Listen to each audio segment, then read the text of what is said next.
Hi. Oh, hi, Tao.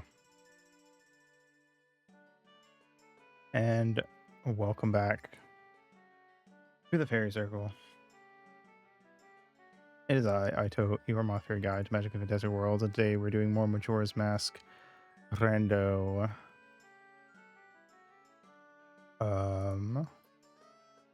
First we gotta guess the game.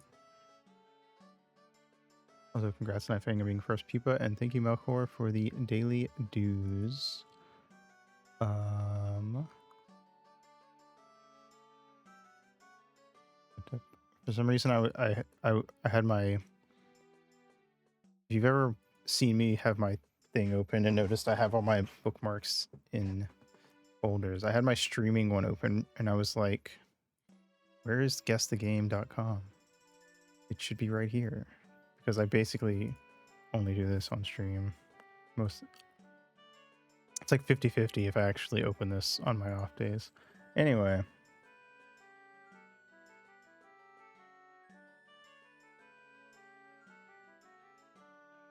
boing. Okay. It's a sunset. I don't know what that means.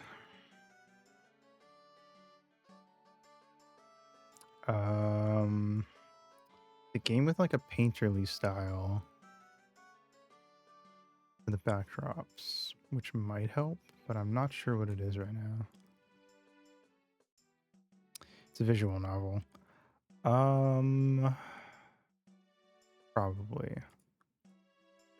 I don't know what visual novel. It's in a hospital, so my first thought's Sayano Uta, but I'm like, definitely, unless this is like an alternate version with totally different art from the one I played, then it's not Sayano Uta.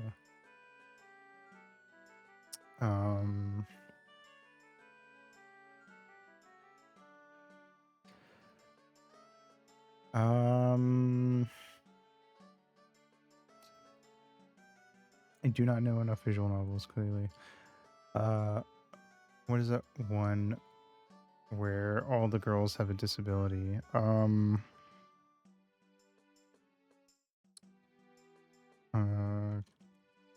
Something no shoujo. Well, that didn't help anyway.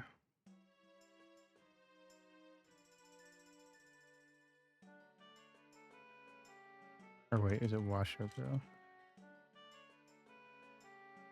No. I don't know, man. Platform PS4. Oh. Okay, this is like a very specific one. I don't know, man. 13 Sentinels. I would not have guessed that, but I also am not surprised. Okay, let's jump into this freaking randomizer.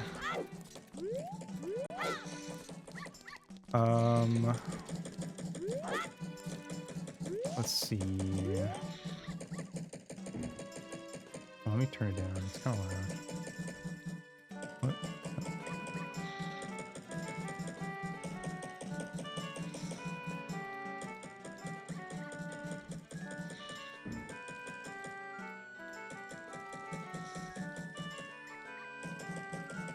Right.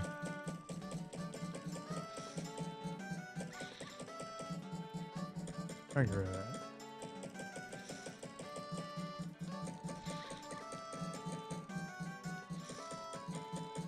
There we go. Okay. Cool. Anyway.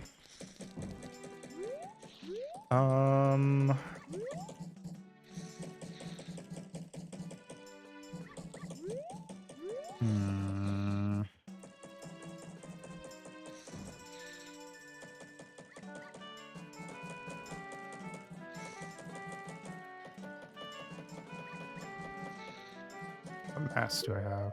That's probably important.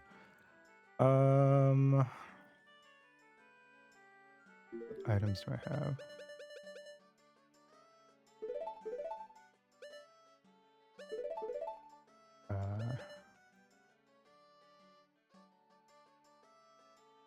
Hmm.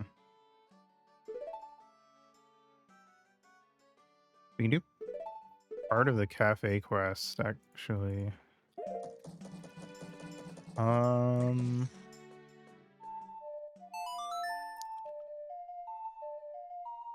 Wait.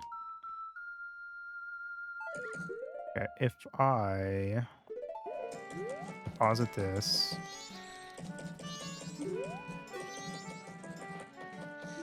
uh,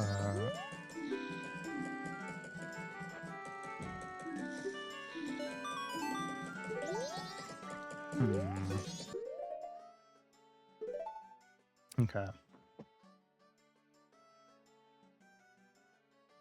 What? I don't think the Pendant of Memories is going to do us anything currently.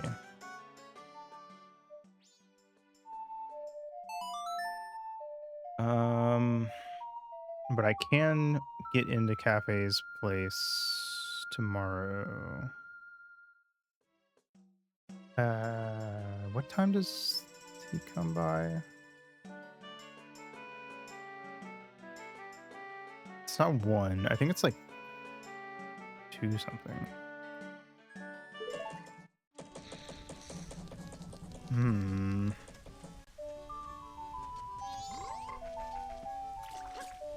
What is this again? Oh, it's just junk.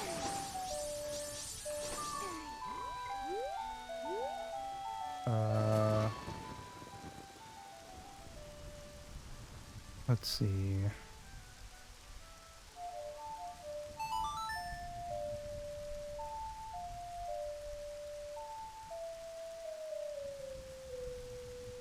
Yes.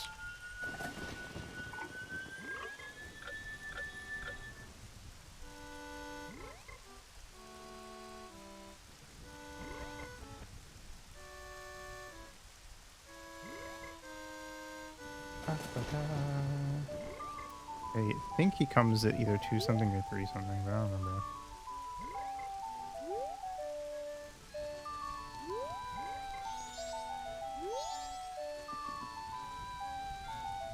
It is on the second day, right? Because yeah, you get it at 11:45. It's after she leaves because. Oh wait, no, you have to. Oh, wait, or not. Wait, I don't know. How does the logic on this work? Hold on.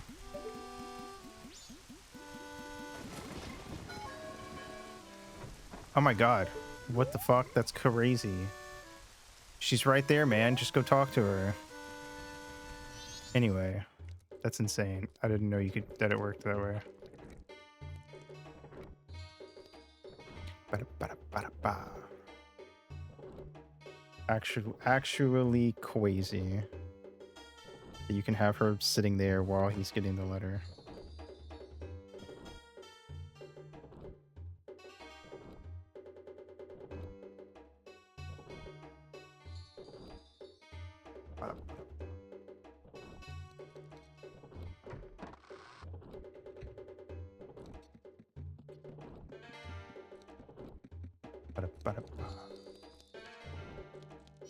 All right.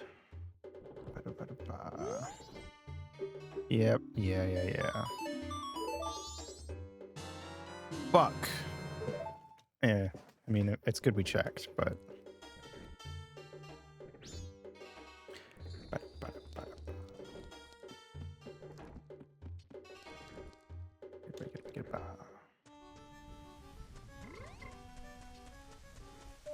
Okay. All right. Let me see what all.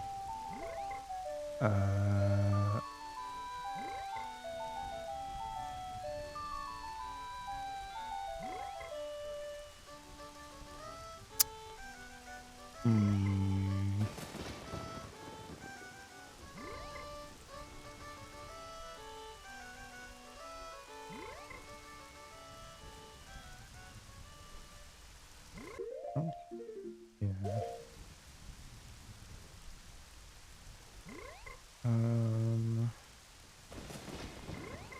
God, there's so many checks. Okay.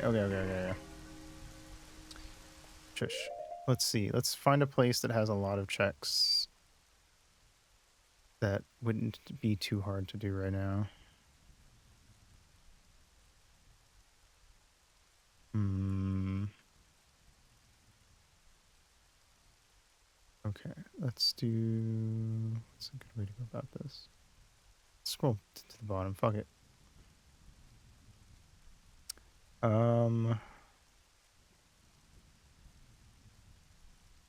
Okay. Fairies Fountain, Clocktown.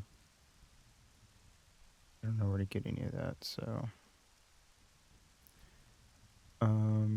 Moon Trials, can't do any of those yet.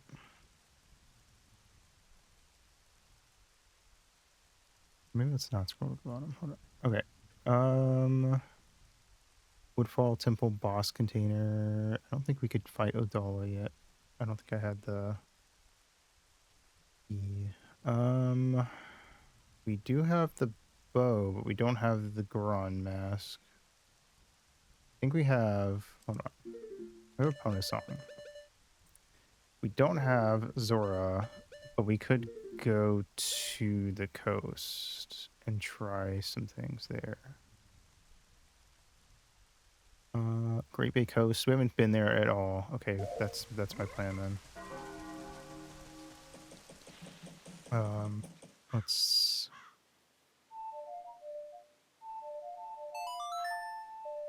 go back in time.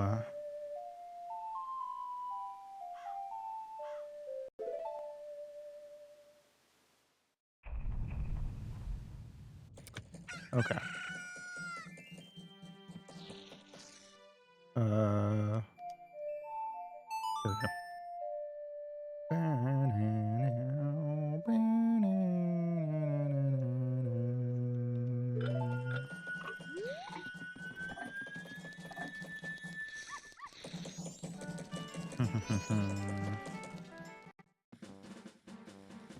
All right. Let's see.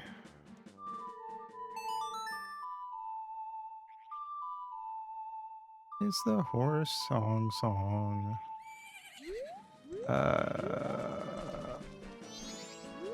All right. Oh, my vibration is working perfect.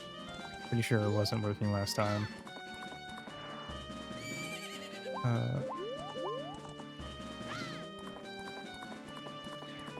I can feel every clip-clop of Epona.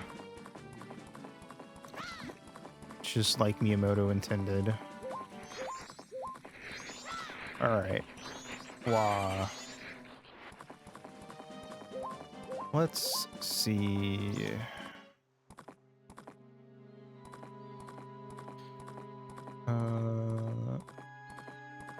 Alright. What should we do? Oh, sorry. First is the question.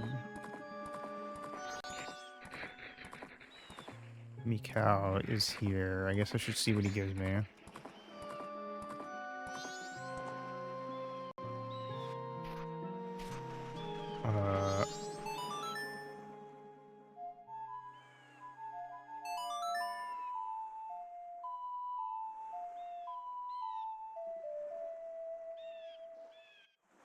We got a Stone Tower Stray Fairy. It's something. Okay. Let's go knock Tingle out of his fucking aerial state.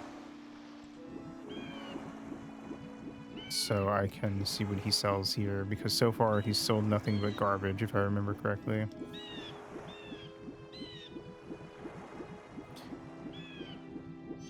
Alright, cool. Do we have the Song of Soaring yet? I don't remember. Doesn't matter right now. Okay. Where you at? There you're at. Get the fuck down here. I don't have money, but I can come back here and buy this stuff later if anything's good. Okay. Let's see. New Wave Bossa Nova for 24 rupees. That's really good. Unless I already have it. I think it would replace it with junk if I did. I do have it. Okay, suck my dick, Tingle, and then die.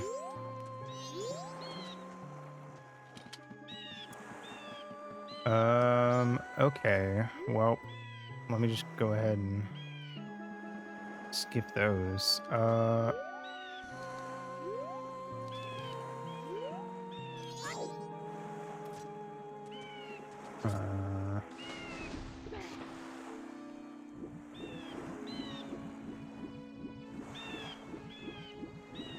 Let's see. Should we go?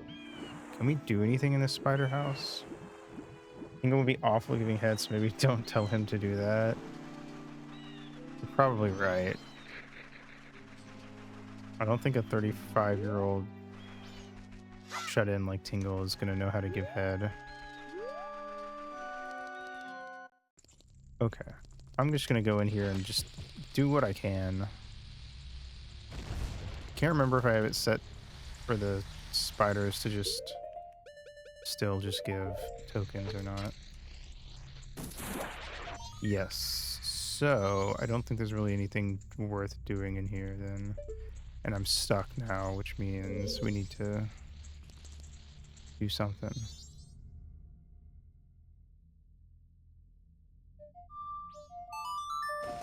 Why did I play Song of Storms? Oh,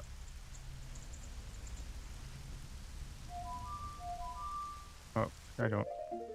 Shit. Okay, well, we don't have Song of Soaring. So. Reset time again.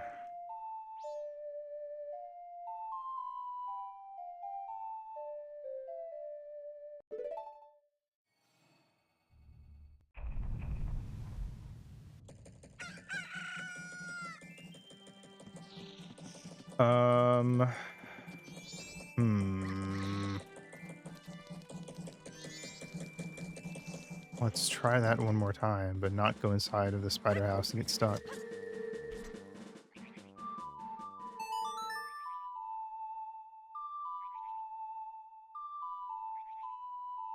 Alrighty. Hi. Let's go. Wahoo. Wop, wop, wop. Alright, I should have gone the other way. I don't know why I went this way. Cool. So I've been well, I'm at the very end of rereading, I should say, The Wise Man's Fear, because I reread Name of the Wind a couple months back, I think. Maybe it was a few months ago.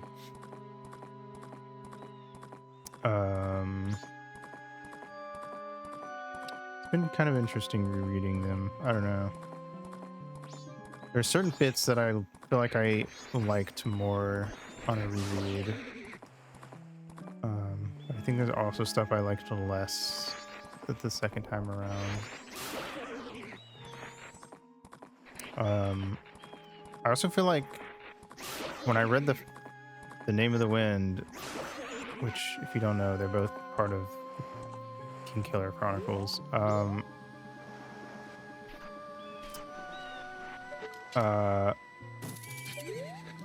okay. Did they not drop anything on their own? Or...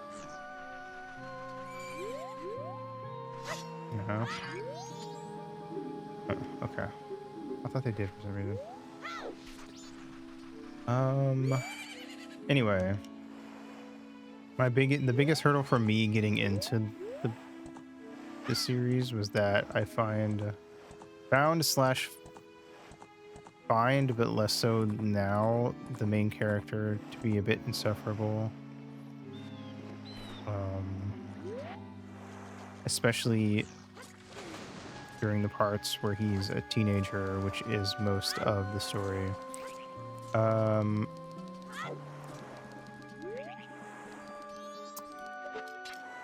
see. I'm trying to think how hard it's gonna.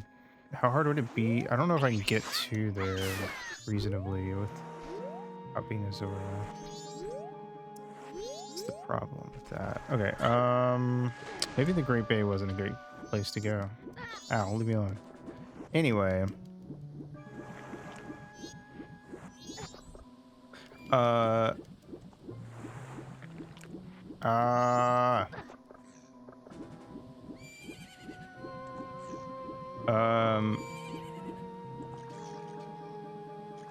I think the thing that I liked the least about rereading is the like second half, or like last third, I guess. I don't know exactly how much it consists of.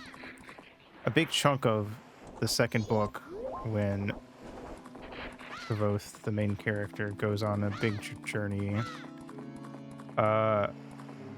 It was already overall, in my opinion, a downgrade from the rest of the story, but I feel that even more strongly on a second read.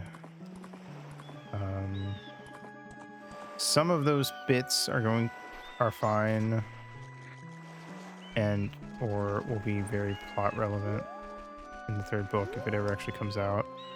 But I don't know. I found the journeys to the hello. What are you? Fuck. Or what are you? Fuck. His journeying around the world in that section to overall be pretty meh.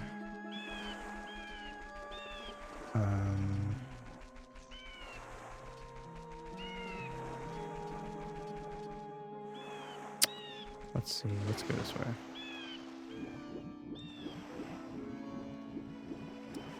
I think maybe it might just be because with the university, there's so much time spent setting up that place, but then in the second book, in the second half of the second book, he goes to Severin, to Adimre, to the Eld, I think it was called, a foresty area, and then also to the Fae realm. And he goes to all of these places in like half a book, not even, versus the university, which by the time he leaves the university has had a book, almost a book and a half, probably like, if you just took the part where he gets to the university in book 1 and up until when he leaves it in the second book, I think it would be longer than the second book. So the university has a lot of build-up. All these other places don't have nearly as much build-up. There are interesting things at these places, but the stories told in these places range from, like, at least for me, range from like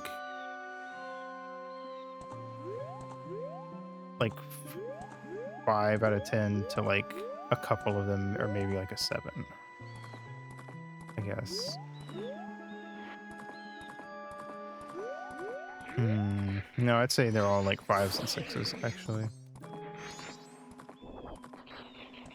And I feel like that section, that very large section of the story, is why I'd probably give the whole series itself a 7, 8, because I think that bit drags down the rest of the story to me. I don't know.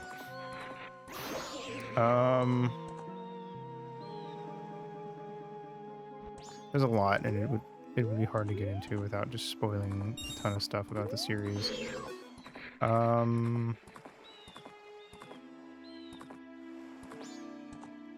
think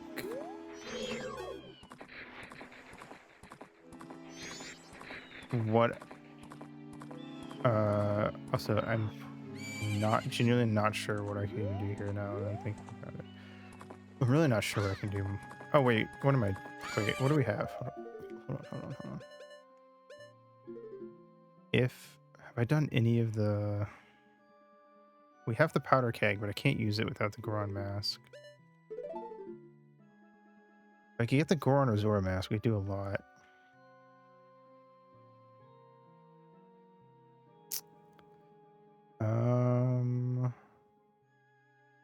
Maybe we do need to go to the mountain village and just do as much as I can there.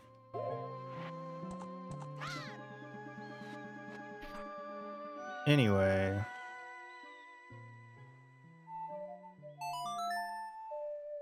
I think, I don't know.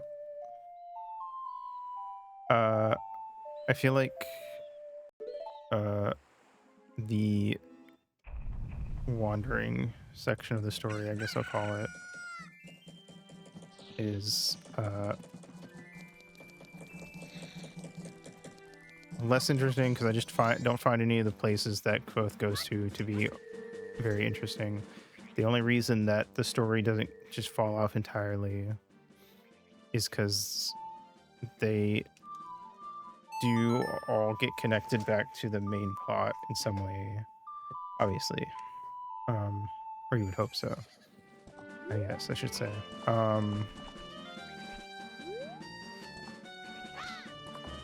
So some interesting things happen, but there are bits of the story that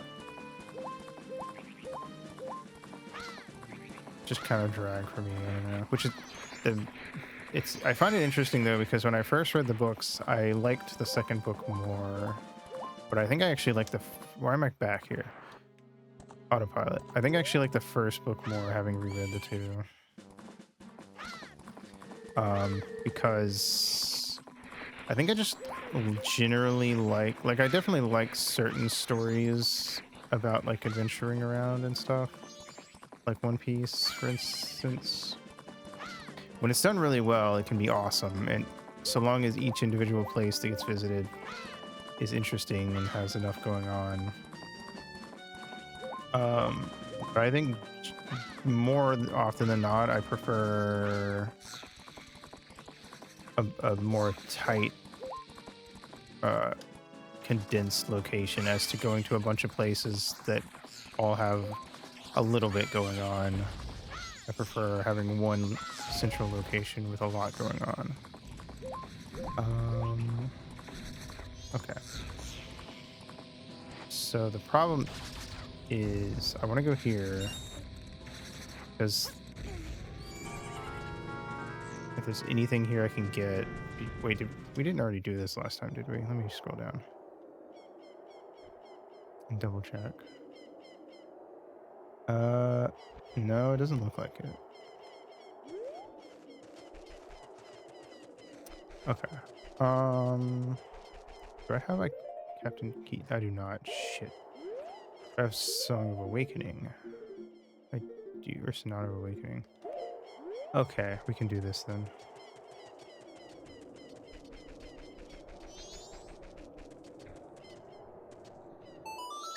Wait.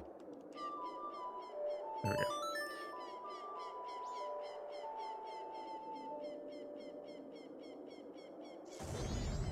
Anyway, I guess my point is that I think some authors are better than others at writing stories of adventures spanning a bunch of wacky locations. Ow, hi. Eaton, stop.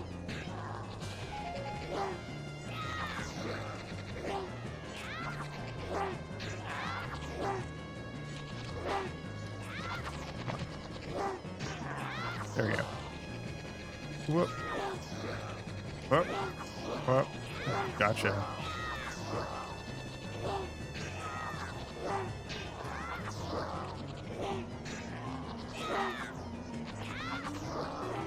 Whoop. Hey up. Hey up. Some authors are better at writing stories that span a bunch of different places, and some are better at telling stories that are more centralized, I guess, is what I'm getting at.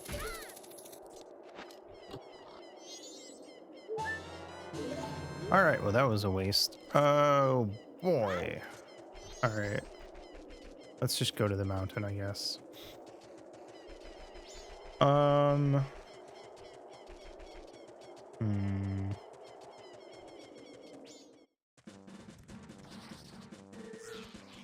Oh, where's Epona? Where's Epona? Where's Epona? Where's Epona? Where's Epona? Where's Epona? There's Epona. Okay. All right.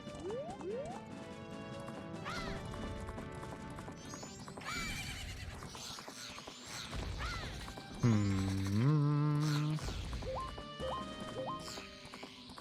Uh. What is interesting though is that from what I know, do you think the author did well, or was the biggest strength? Sorry, I'm having trouble like actually finishing any of these sentences because I'm trying to think of where to go to get items. Yes. So I mentioned that I found the main character really hard to like on the first read, but on a second read, I actually think a lot of Kvo's unlikable qualities are a positive. Um, because uh, I, as I get older, I find that I would rather read a story with a main character that I have feelings of dislike for. And to be fair, I also am more willing now than I was a few years ago to let things slide that are like annoying things that a teenage protagonist would do, for instance. Um,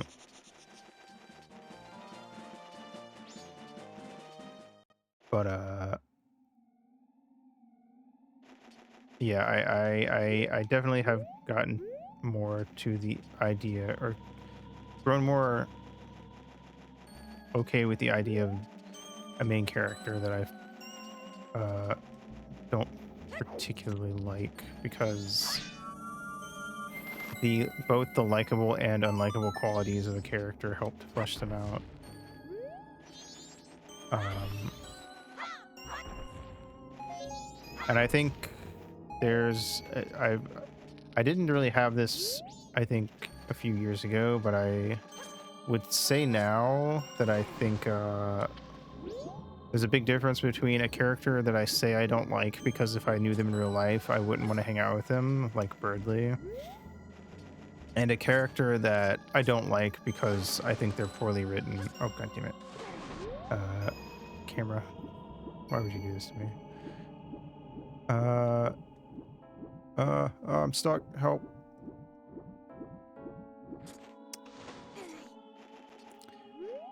Like I say I don't like Birdley, but like Birdley accomplishes everything that I think he's meant to.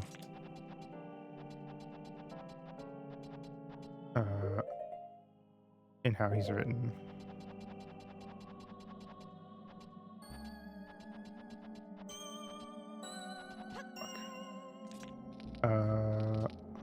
Trying to remember this.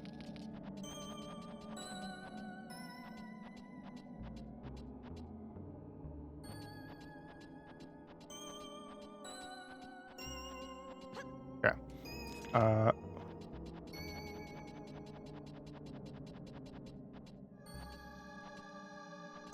Fuck. Okay.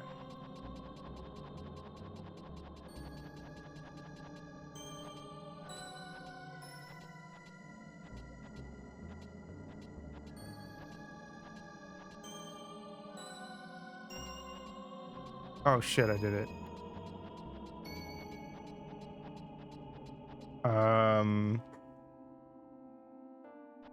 Yeah. I think a character can be unlikable and be well written, I guess is the point I'm trying to make.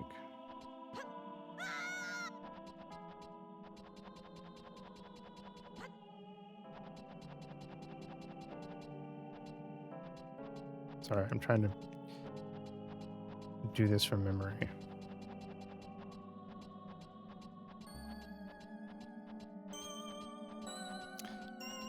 Because I don't have the lens of truth.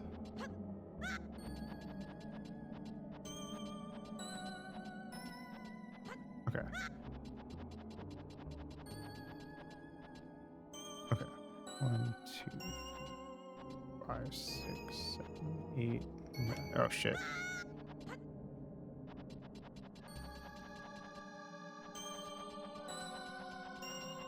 Oh shit. Oh, god damn it.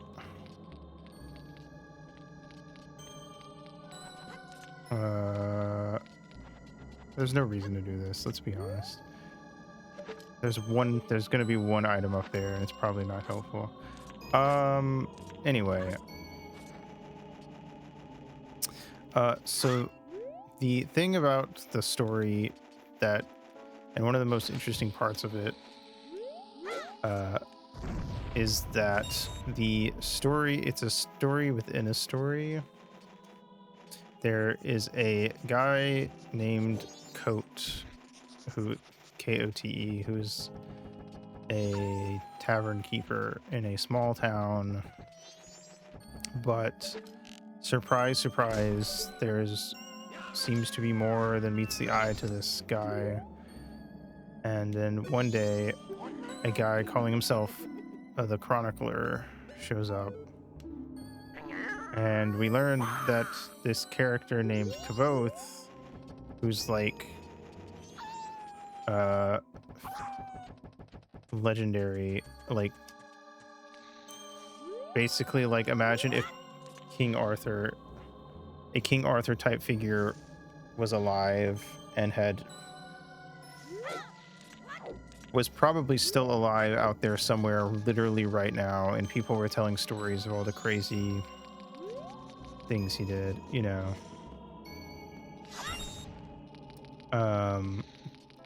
Like, or like Hercules or some shit like that, you know.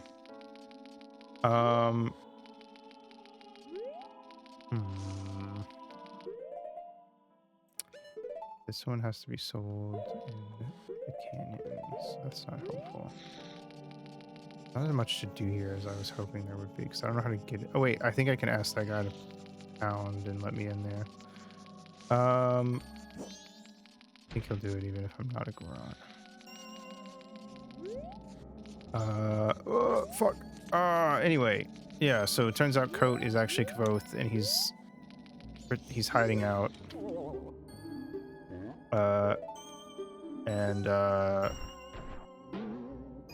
Wing. Chronicler gets him to agree to tell his story because, you know, a lot of the stories that people tell are like, you know, not the actual truth. They're like warped versions of what happened.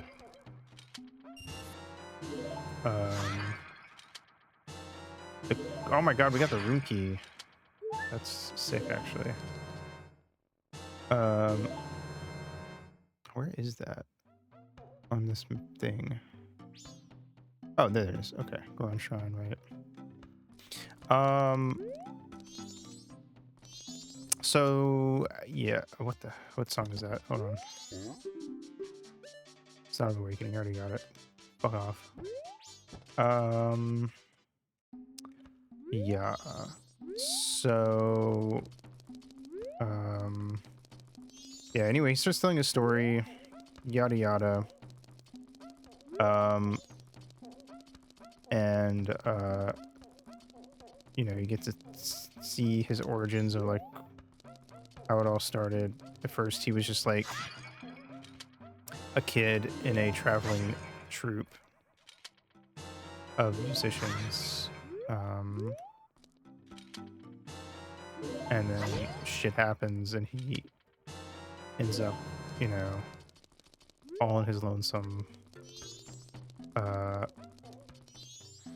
Eventually goes to the university to learn arcane shit. Nice.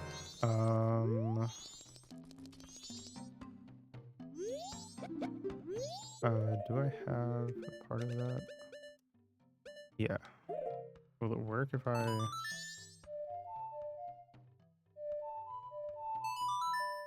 human or Hylian?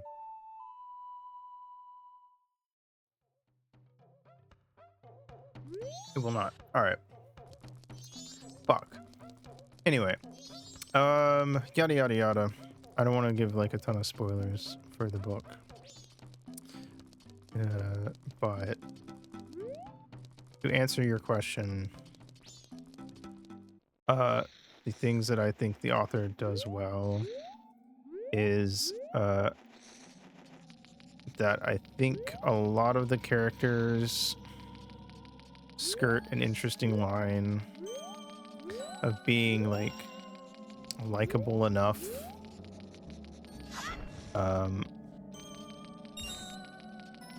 but also having certain character traits that can get annoying, I guess, but in the kind of way that feels like would you leave me alone? I don't know, like I'm trying to think of how to word this. The good job of having a mix of good and bad character traits that make them feel, I don't know, like more interesting, fleshed out characters. Though I feel like every author has certain things, or not every author maybe, but a lot of authors have certain things where it's like certain personality traits and certain ways of speaking that seem to like carry across all of the characters regardless of like those characters' personalities and stuff. But you know, it's hard to make every character sound completely unique when you're one person writing a bunch of characters. So oh wait, let me skip these. Hold on, so I know not to go back. We can't do Snowhead, even though there's a shit ton of stuff in there. Where the fuck?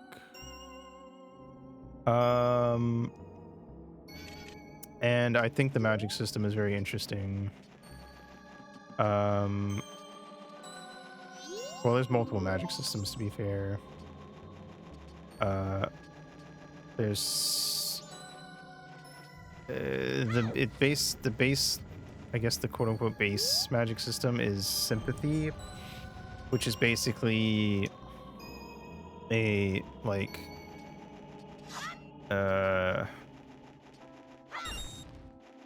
if you believe, or I'm trying to think of how to word it.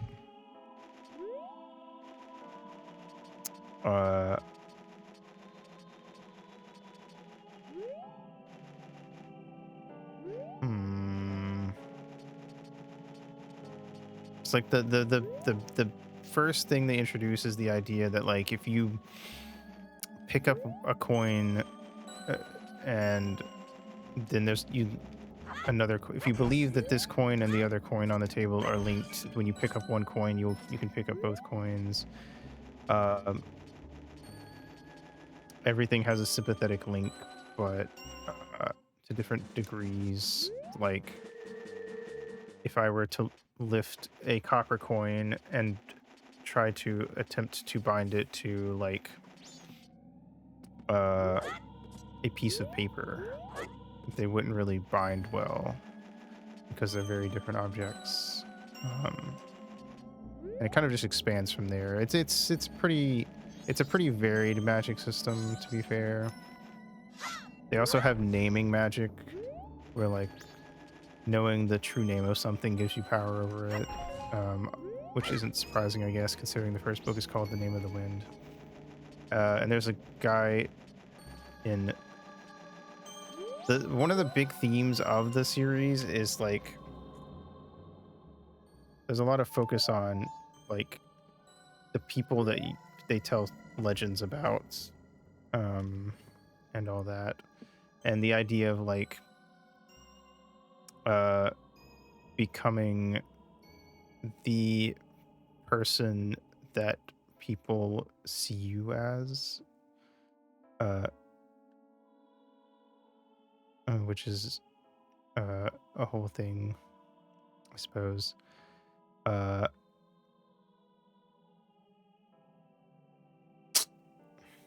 It's hard to explain. I don't know. I feel like I'm bad at explaining this because I also don't want to like give spoilers, but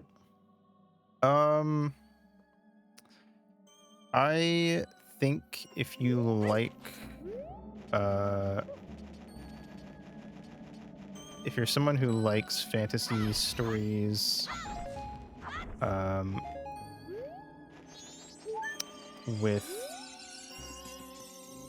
fairly soft, it's not like Harry Potter levels where like if you have the right spell for it, you can do literally anything. Like there's rules to how sympathy and stuff works. But like it's a world where if you're good enough at magic, you can kind of probably do just about anything. It's just a matter of knowing how to do so and being good enough.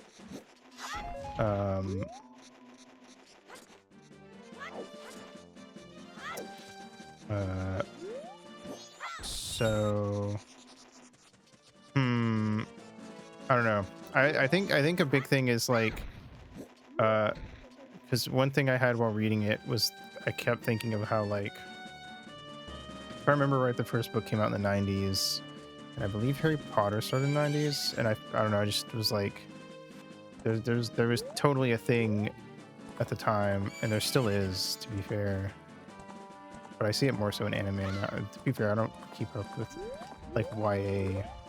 I would not consider this YA, but I think it like skirts the line between YA and adult fiction. Like late teens. I guess that is young adult. I don't know. I honestly, it's the genre is called young adult. I associate the genre with like 14, 15-year-olds, to be fair. Because when I was in like high school was when I knew a lot of people reading young adult stories. I think where we could go also while I explain this. Anyway, I would recommend it if you like especially long books, and you're okay with the fact that the third book isn't out, and I don't know when the fuck it's gonna be out.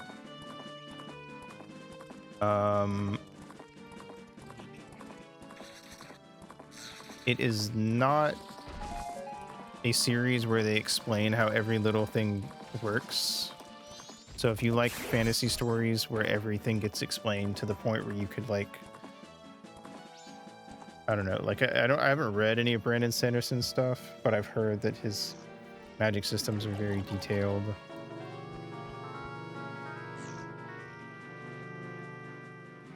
And very like clearly laid out.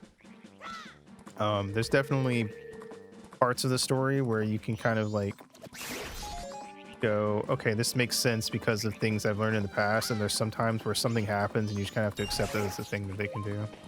So it definitely depends on the story or the part of the story. Yeah, if you're into the like tragic kid goes to magic school thing, but want it to be like a little more adult than something you'd get out of like Harry Potter, for instance, then you'd probably like the first book, though it does take a while to get to the university.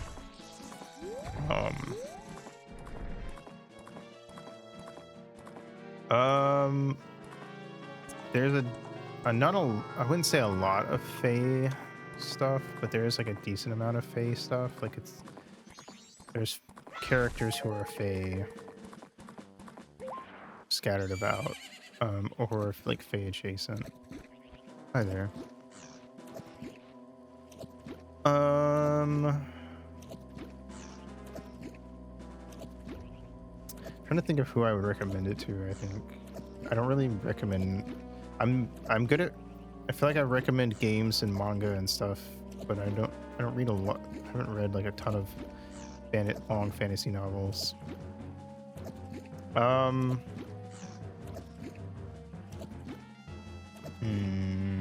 Good thing I'm invincible on a horse. Let's see.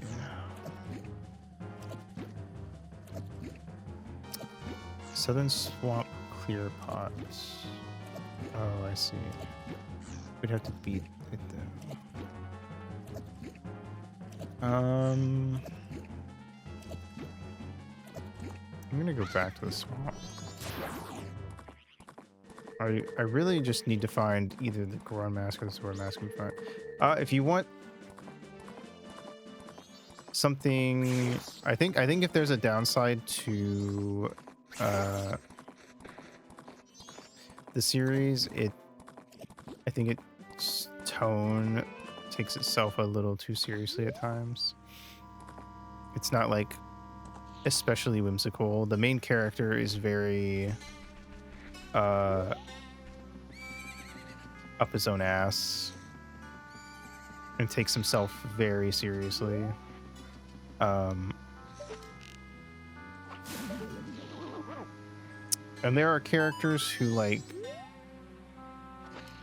kind of go against that, and there are certain points in the second book where he starts to be able to, I don't know, loosen up a bit.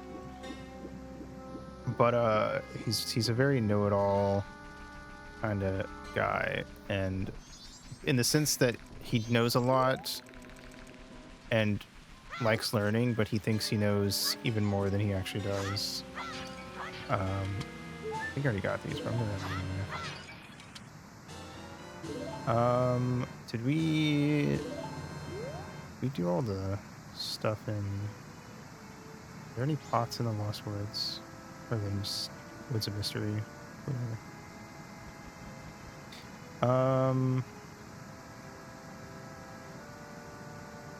Maybe there's not really anything I can do.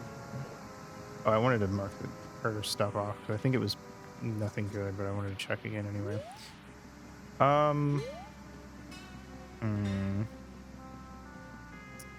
Well, I'm trying to think of what like the most interesting thing. It has a lot of it has a lot of interesting little bit. Do I already have that?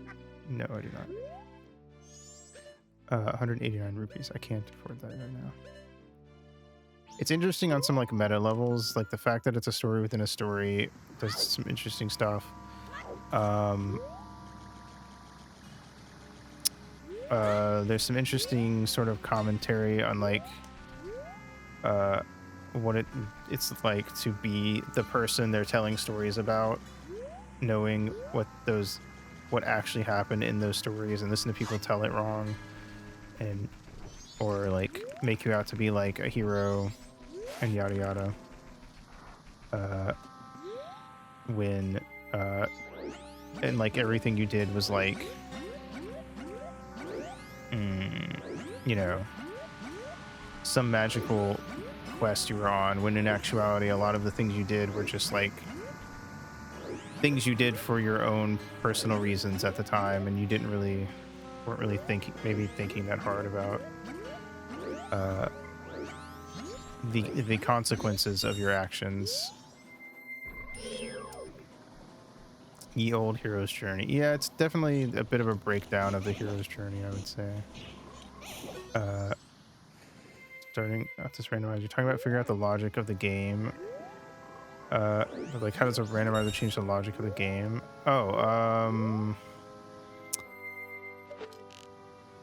So there's different types of logic with randomizers. It varies from game to game. With Zelda ones, there's glitchless, which is like you don't have to do anything. The game purposefully places the items in a way that you don't need to do any glitches or anything weird like that to beat the randomizer. And the other extreme is glitched logic, which assumes that you're capable of doing most, if not all, known glitches. So if you're not capable of doing glitches, the randomizer could very easily be unbeatable, because it doesn't check that stuff. It basically, when you do glitchless logic or something, it basically creates what are referred to as spheres, at least by Zelda randomizer people, where like sphere 0 is these are things you can just go get immediately, and don't require anything special to do. And sphere 1 might require items that are in sphere 0 to get, but they won't require items that are in sphere 2, etc., etc. So if I need the Deku mask to get the Goron mask. The Deku mask will not also require the Goron mask, you know, in glitchless logic. Where it would create like this impossible loop of like item A needs item B, but item B needs item A, so you're just fucked. A good way to put it is it's like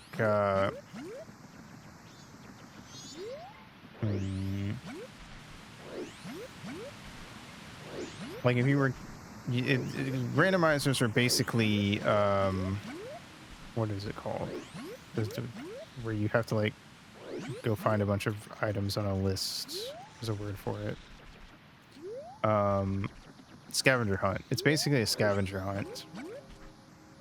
So imagine you were doing a scavenger hunt in your house, and they hid the keys to your bed, like for let's say just for the sake of this, that your bedroom has its own special key that you need to get in, and it's locked right now. In glitchless, it would be like, okay, there's an item you need in your bedroom, but you need your key to get in your bedroom, so therefore you know that your key is not locked in your bedroom, because how would you get in your bedroom without the key? But glitch logic is you need to unlock the door to your bedroom, but also there's a chance that the key to your bedroom is inside of the locked bedroom, therefore, you know, under normal circumstances, it would be impossible. But because you're capable of doing a super cool backflip that makes you go through walls, it's actually fine, because you can just backflip into your bedroom and get the key that way.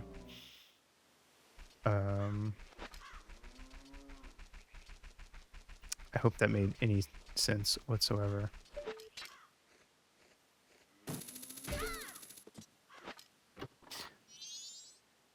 Nothing.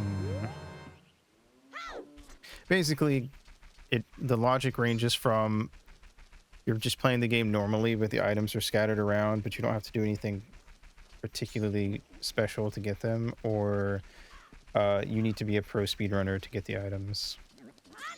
Is at the other extreme. Well, maybe not a pro speedrunner, but you know, you gotta know the glitches. And even then, I've seen like top level speedrunners do glitched logic randomizers, and the randomizer was just so weirdly laid out that they just couldn't find all the items.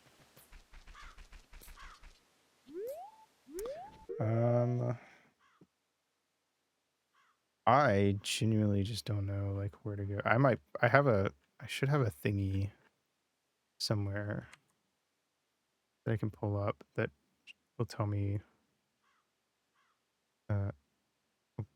where certain items are. I might just use that because I don't know where the fuck to go to find anything. Open file location. Let's see. Randomizer. Okay. Let's see.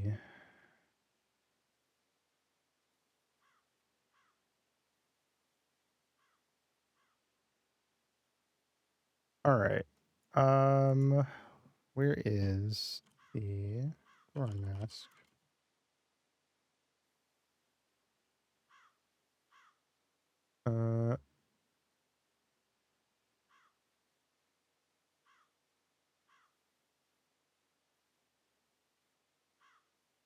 Okay. Go ahead. Temple map room. And grandma short story. So then I need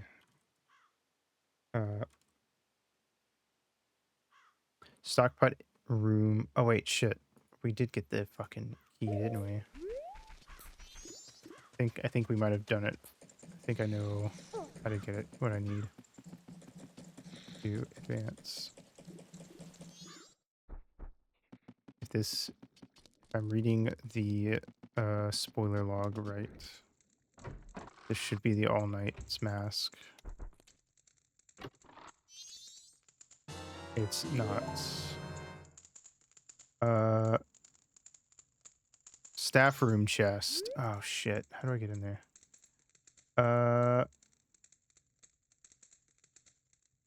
I would need to... Oh, I need to give her the pendant on day 2. That's what I gotta do.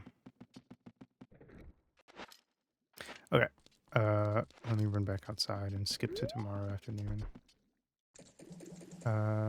This will make her stay, so the staff room will be unlockable on the last night.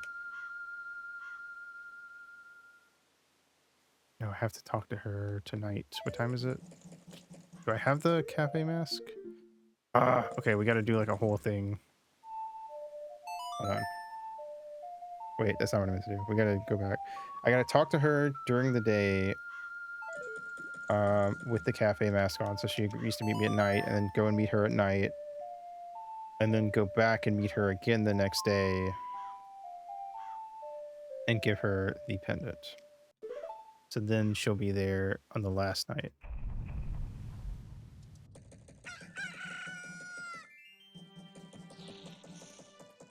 But anyway, I did want to say one thing about King Killer Chronicles books. Is one thing I definitely liked way more about, and this is possibly more of a me thing. The first book, there are most of the romance is targeted and stuff is targeted towards. It would be fair, I guess all of the romance is always targeted toward one specific character, Kavoth and Dina, or one couple. But in the second book, Kavoth on his journeys gets laid a lot. Is the short of it, and I just don't care.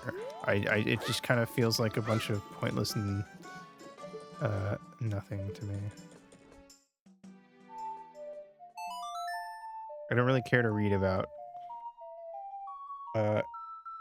characters going around getting laid and such.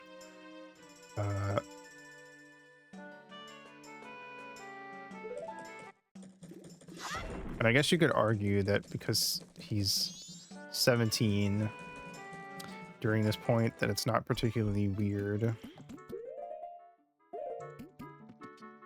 for, you know, and because of certain other things that happen, I suppose, that I won't spoil, but basically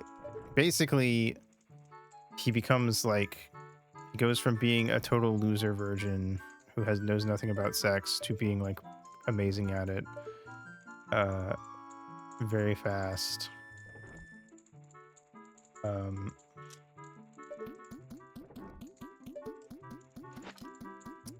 So after that part of the story, he gets laid a lot. And I genuinely could not care less about any of those parts of the story.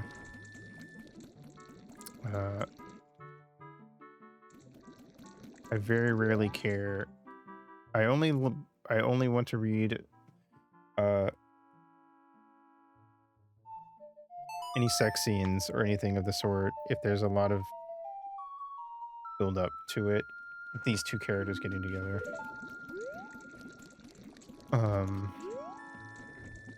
Those parts of the story, at least in the King Killer Chronicles, just kind of feel like a bit like just I don't know, male power fantasy type stuff, I guess.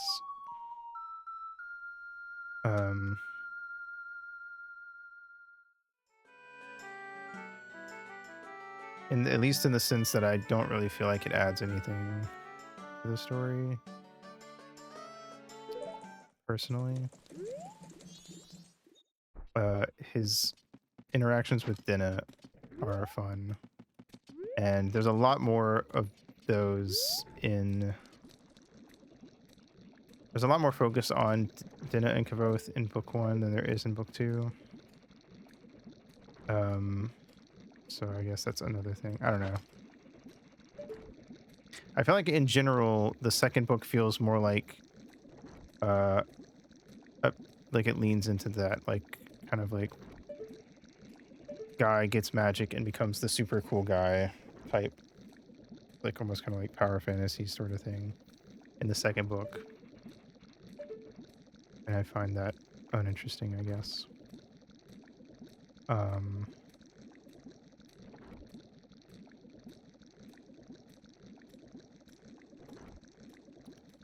It's like a babbling brook. There she is. I was gonna say something before I got onto that, but I forgot what it was.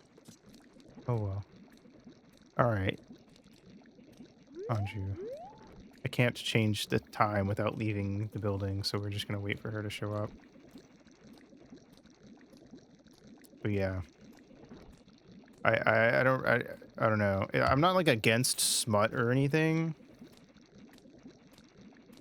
Losers who get powers stay losers because seeing them stumble through learning these powers is doing. Yeah, I find that all of the most interesting parts of Kavo's journey is when he's struggling with his abilities that he's learning and stuff. And all the least interesting parts are when he just kind of like gets into a situation and just sort of main characters his way through it.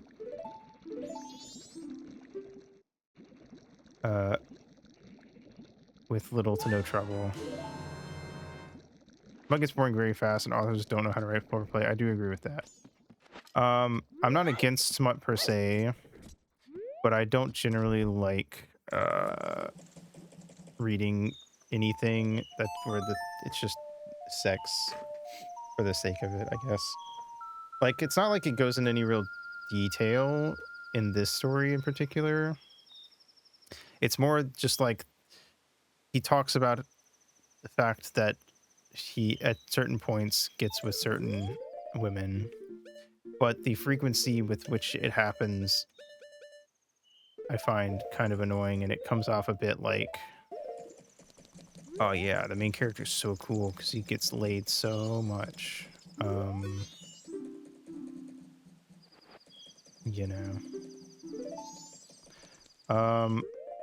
And I just generally I feel like the first book has a lot more like, because like I'm very much okay with the idea that, because it's set up from the very beginning that people in this world think Kavoth is like the the hottest shit ever.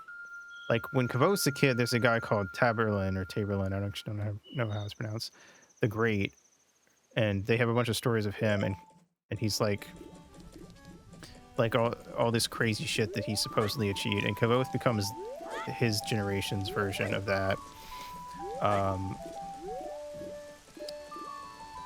Like I said, it's basically like telling stories about King Arthur, except King Arthur's still alive and out doing crazy shit as you're telling the story.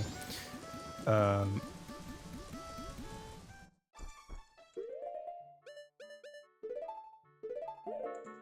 I gotta wait for her to come back. Let me jump ahead like an hour.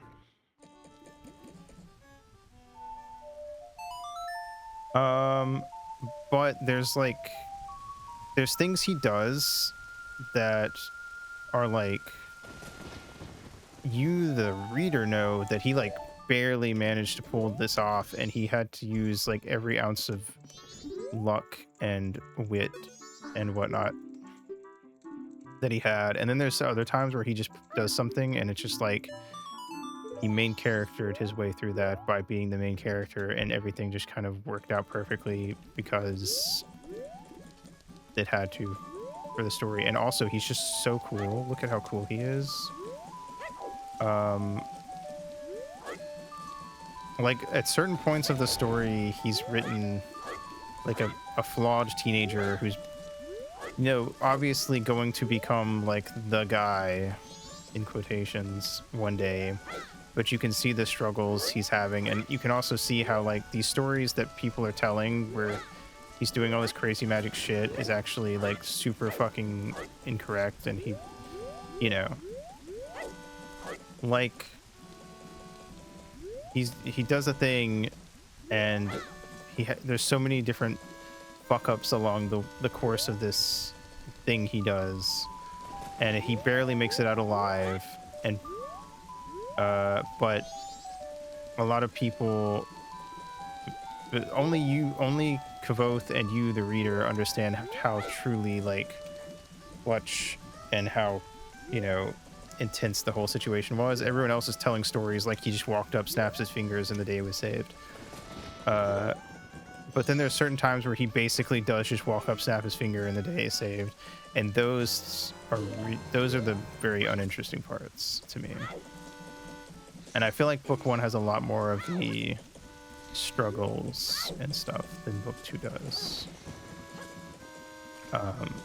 And I feel like you're supposed to find the bits where he just walks in and just kind of main characters way through something very cool, but I find them very uninteresting, and they get more frequent the further in you get to book 2, I find. I think I got off topic. I was gonna say about smut and sex is that I don't really want to. I could not care less if two characters get together and fuck, unless there's a bunch of build up to it. And even then, I'd rather read the romance part as opposed to the sex part. I don't really care about that part personally. Let's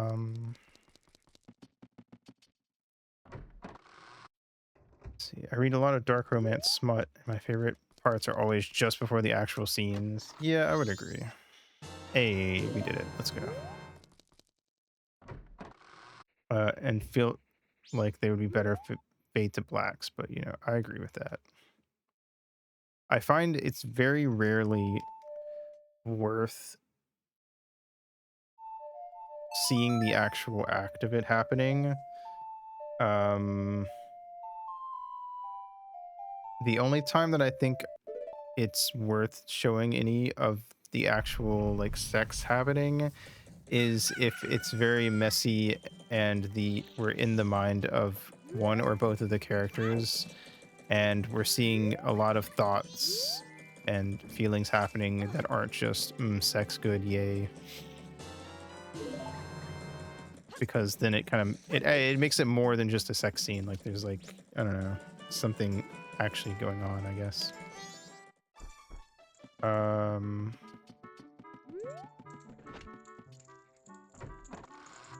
I won't go into any details, but you know, Song of Achilles, there's scenes in that where they do like get into the mind of Patroclus during that type of stuff, and I found those scenes to be very interesting for that exact reason I just said.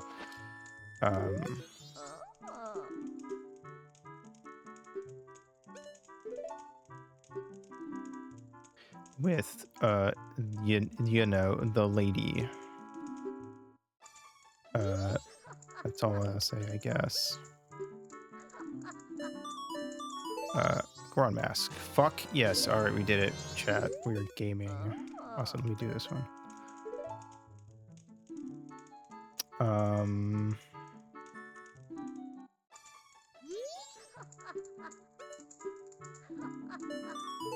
What does this give me? Just some bombs. Okay, who cares? Okay, we have the Goron's mask. That opens up so much in the fucking mountains. All right, I'm going to the mountains now. And that's what we're going to be doing the rest of the stream. But yes, sex scenes for the sake of a sex scene is very boring, in the same way that reading a shonen manga and watching the characters constantly get into these big over-the-top fights just for the sake of getting into big over-the-top fights gets very old very fast. I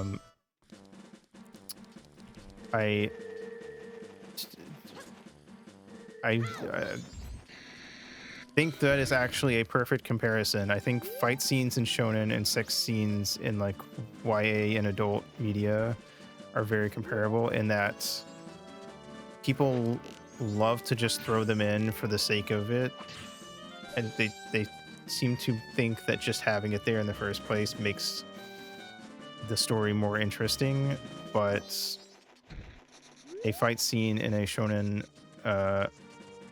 manga is only interesting if the characters, to me at least, if the characters fighting have a genuinely interesting clash of ideals going on that is being put to the test, and the fight is like a physical manifestation / representation of the ideals clashing. And by winning the fight, not only does the main character literally win the fight, but also sort of thematically drops the mic, I suppose, and kind of the story is basically going, the main character won because at the end of the day their ideals are I guess like correct in a sense. Excuse me.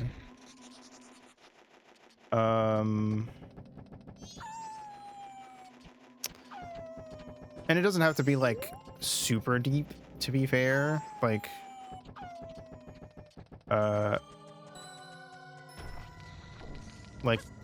not every fight has to be like the most important thing ever. Like the most, kind of like how not every story has to have the deepest, most philosophical, really makes you think, huh? Kind of like themes and stuff. But I do think that there has to be more to the fight than just look at guys fight each other. At least to me. I don't know.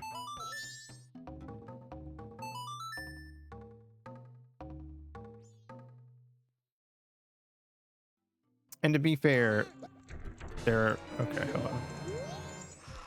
Definitely times when hiya.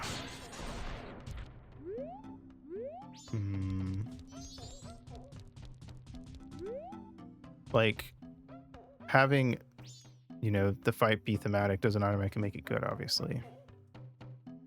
But I think it tends to be more interesting than it otherwise would be. I don't get super invested. I don't know. I like just having the characters fight for the sake of fighting is. It starts to just be like, at that point I would just, if I just wanted to see people beat each other up and get hyped about that, I just would watch like MMA or something. You know.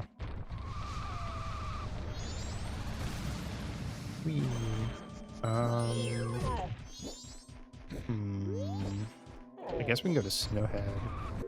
But I don't have the whole song is the problem. I only have the intro.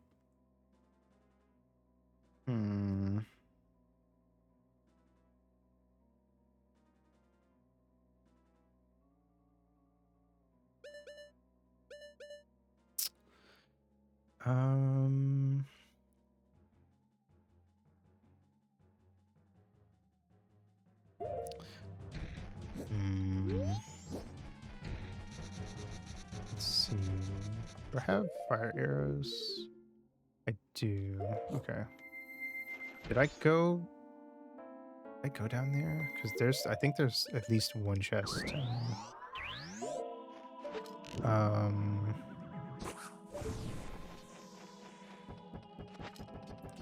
But yeah. I don't know. I mean, there's a lot of nuance to storytelling, I suppose. Like, complex is not necessarily better. But there's a certain point where it is, like I said, fighting for the sake of fighting sort of starts to, at a certain point, just feel like a bit pointless, I guess, and sex for the sake of just having characters have sex. I don't know. It is not very interesting to read if it's just there for the sake of being there, I guess.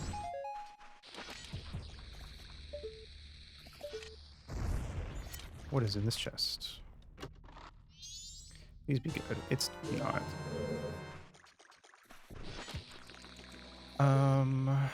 But I guess you could kind of argue my point is basically stories are good when they're good.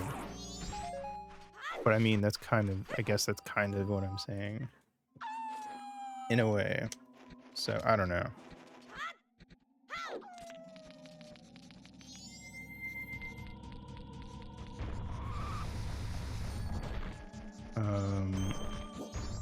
Ow.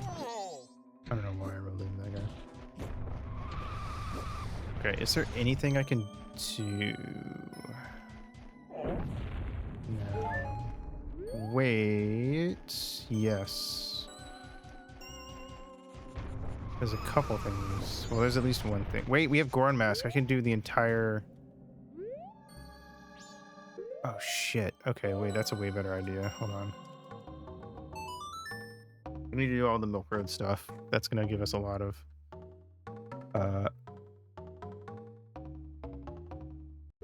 That's going to give us a fair amount, at least. Anyway...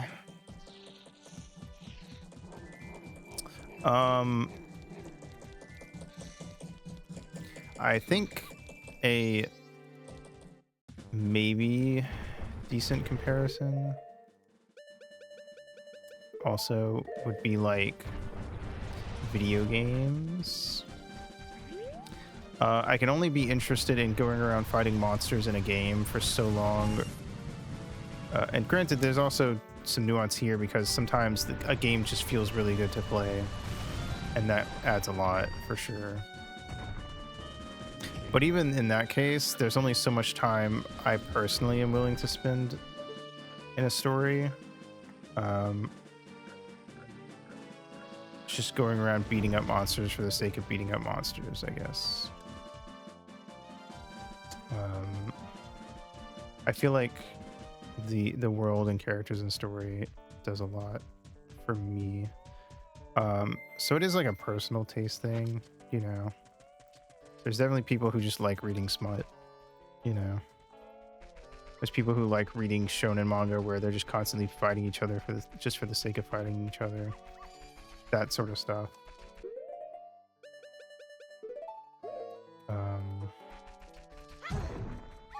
But like, I think this is taking Zelda as an example. Like, if I liked Zelda just because I liked going in dungeons and beating up monsters, my favorite Zelda game wouldn't be Majora's Mask. It would be like Zelda 1 or A Link to the Past. Or,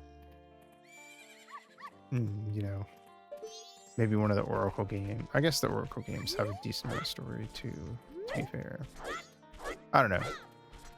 But like, a lot of my issues with Ocarina of Time, for instance, are the more, or the parts that feel like they prioritize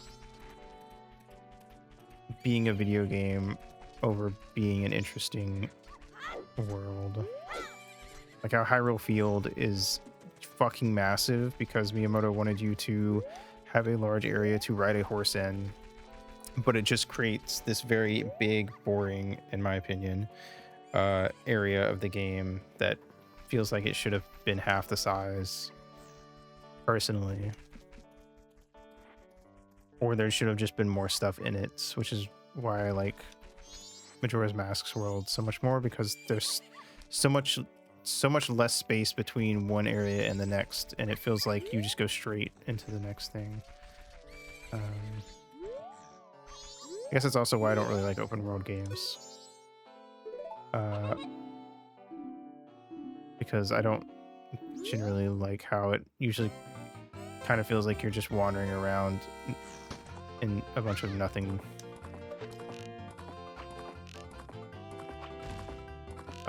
That like sandboxy kind of feeling doesn't appeal to me, but it appeals to some people because, you know, everyone has their own tastes. I think for some people, just having a video game that lets them kind of just do whatever they want is all they really, or whatever they want in quotations. You know, obviously every game has its limitations. That's kind of just all they really want. That's why some people just, their favorite game is Skyrim, and they just kind of play Skyrim over and over and over and over. Because when you factor in the mods and stuff, there's just kind of an infinite amount of things you can do by just wandering around in Skyrim without having to actually do the main story.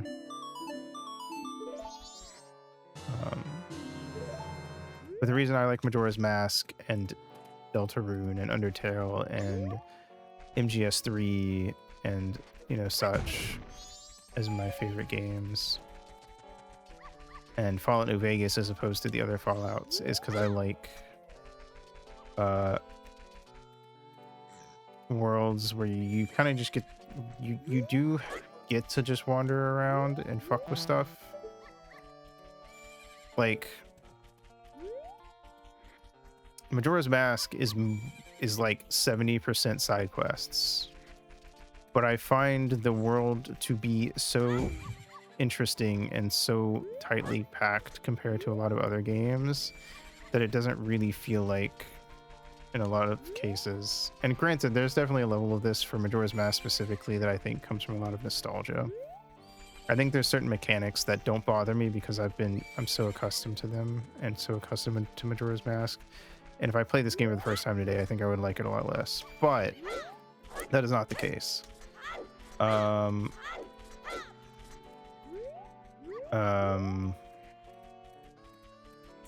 I find Majora's Mask to be much more tightly packed of a world than a lot of other Zelda games. The 2D Zelda games tend to have a lot of NPCs that do the kind of the Pokemon thing of having like 1 or 2 lines of dialogue, and maybe it's kind of funny or silly, but there's not much more to it beyond a character with a slightly interesting line of dialogue, or like a line of dialogue that is like a tutorial.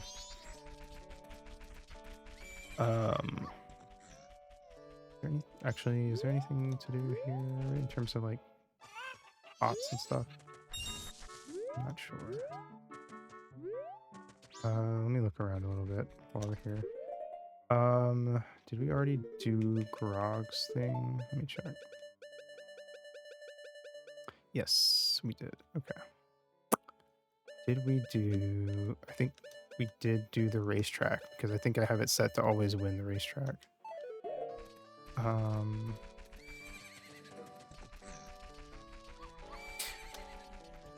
Yeah, so I think in all media, I guess a good way to put it is that I feel like I need to be given a reason to care, I guess, which versus like liking a lot of things just for the sake of it. Like if Majora's Mask had little to no story and the characters only gave you just enough dialogue to know where to go next and to have like the most barest of context on why you're doing anything, then I wouldn't like it, because I just wouldn't care about any of the world or anything. But like, I don't come back and I don't consider this to be my favorite chain of side quests because shooting the aliens at night is the most fun I've ever had in a game. I come back and I do this chain of side quests because I'm very attached to Romani Ranch and the characters in it. So it feels satisfying to show up again and again and help these characters out, because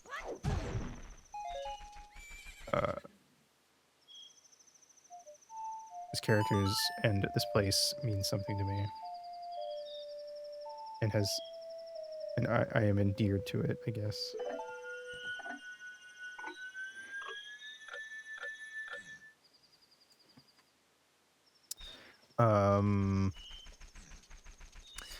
But I will say, at least when it comes to video games, and I think this is true of all media, but specifically with video games, there's definitely people who just kind of want to pick up a game and jump right into the gameplay, and they don't want a lot of story. Like, they would rather play Mega Man and the NES Mega Man games as opposed to, like, Mega Man Battle Network, for instance. Because NES Mega Man is just a game where you pick it up and you start shooting guys and platforming and stuff. But Mega Man Battle Network is a more complex game with more systems, and it has a plot that it expects you to at least kind of care about, and various characters that you have to meet one by one, and yada yada yada. I'm more likely to enjoy Battle Network because I like when, even if it's not particularly well written, I do like when a world expects me to at least kind of care about the characters living in it. But there's a lot of games where they the writing and stuff is very like bare minimum, and they just kind of like, NPCs are there just to add the barest amount of context needed to make things make sense.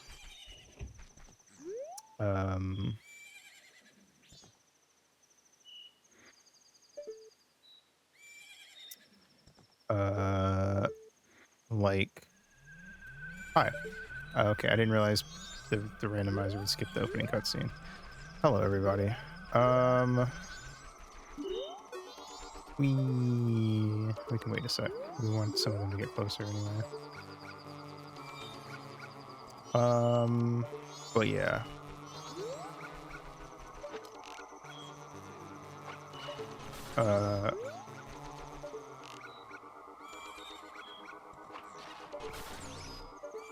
So I guess the point that I'm making is that, to me, smut is kind of like, and liking smut is in a way the same as people who are like, my favorite game is Pac-Man because I just I turn on Pac-Man and you're playing the game and you know where you're getting out of it, and it's very straightforward. It's Pac-Man. You go around, you dodge the ghosts. I think that is basically the video game equivalent of smut, if that makes any sense at all. But it does to me.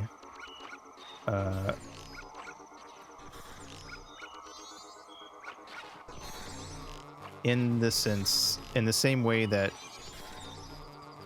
you know,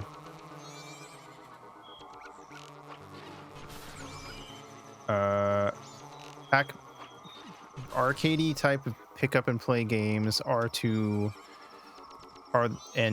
same as manga, shonen manga, where they are just constantly getting into fights for the sake of getting into fights, which are the same as smut. All of these things are, you open said media and you get right into the action, so to speak. And it just is that one, you were there for a very specific thing, and you get that thing from beginning to end and very little else, and you either like it or you don't. What do we get from Romani? It is Deku Nuts. Not useful, but that's okay. I'll accept it.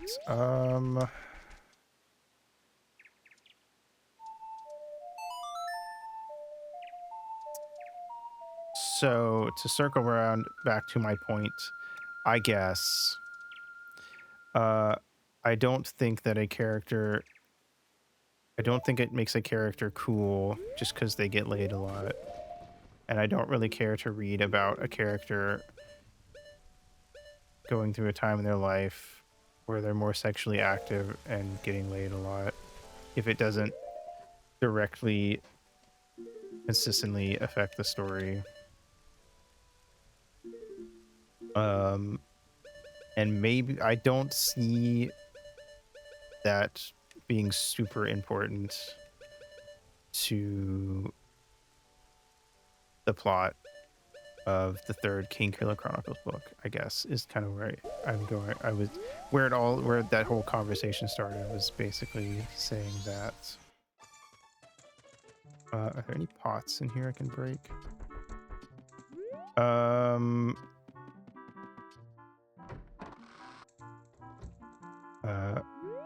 I don't like. I get why people sometimes want to read a story where the character is just a super cool badass, and that's really all there is going on. And I think it's important that those types of stories continue to exist, but I don't find it very interesting, and I feel like there's a lot more of that in book 2 than there was in book 1, and those parts of the story were a lot less interesting to me. One of my favorite things that happens more so in book 1 than in book 2 is how often Kavoth thinks that he's being super cool and awesome and clever, and then the thing he's doing that he thinks is super cool and awesome and clever will come back around 2 to 4 chapters later. And it turns out that by doing that thing that he thought was super cool and awesome and clever, he actually fucked himself over pretty bad and has to dig himself out. And watching him have to dig himself out of the hole that he dug is interesting versus I won't go into details, but I'll say that there's a scene where he basically has a magic off against a character who, for all intents and purposes, should be able to beat him without even having to try, and he suddenly just goes super awesome main character mode and just suddenly is capable of winning. And it's one of those things where it's like, it's kind of like, on the one hand, you could kind of make the argument that there need to be things like that because eventually he becomes like the coolest guy ever. But like, I guess my favorite parts of that whole thing are the idea that like when he does a thing, and because he does some really cool things, but there's like build up to them, and it's after seeing him struggle that he finally manages to pull off something super awesome and cool. And then it feels earned versus it just kind of happens out of nowhere, I guess. It's like, actually, I don't know how many people here have actually read / watched Dragon Ball versus just knowing of it. But the original Super Saiyan scene is sick as fuck. Because the whole battle against Frieza is this long drawn out thing that just, every time it seems like there's a glimmer of hope, it gets pulled away from them. And finally, after Krillin dies and Frieza just seems like this unbeatable tyrant, there's been all this talk about Super Saiyan, the legendary Super Saiyan, up to this point, and Vegeta being like, I'm totally the legendary Super Saiyan, and then he's not, and then like Goku achieving it, but only achieving this new form of Super Saiyan that puts him like beyond anything we've ever seen, makes him, you know, the one thing that basically the one thing that Frieza's scared of, like the boogeyman for all like tyrants in the universe, basically. But it's only after like this long arc, uh, constant struggles, yada yada yada, um, that like Goku actually gets to that point, you know. I mean, there's a reason that I feel like the original Super Saiyan scene knocks literally every other transformation in Dragon Ball that comes after it out of the water, because a lot of the other ones just sort of like just kind of happen out of nowhere. And there's a time and place for the sort of thing happening out of nowhere, like in early Dragon Ball when it was more of a gag manga, when Goku met Roshi and Roshi was like, here's my super secret technique, the Kamehameha wave. It's probably going to take you forever to learn it, and Goku sees it once and immediately copies it. It's funny. It's like it's a silly bit, and he fucks up. Was it Roshi's car? Somebody's car was there, and Goku accidentally hits it with his Kamehameha and fucks up the car. And it's a whole like silly bit. It's kind of a play on it's like a play on the typical scene of the. It's like a parody of the scene of the hero just magically learning a super cool technique in one try.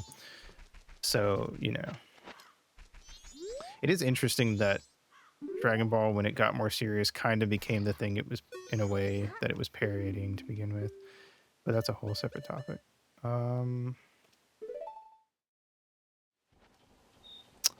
But anyway, yeah, I don't know.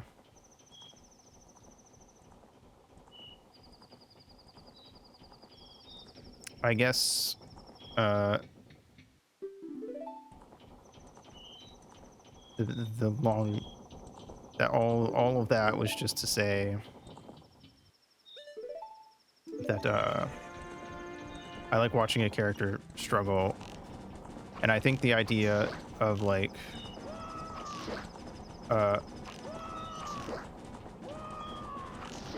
both pulling off all these things beats that were genuinely impressive, but were like things that he only just barely managed to do after tons of struggle, and then seeing those things get treated like the same way that, like, you know, other mythical legends like Hercules doing the trials, or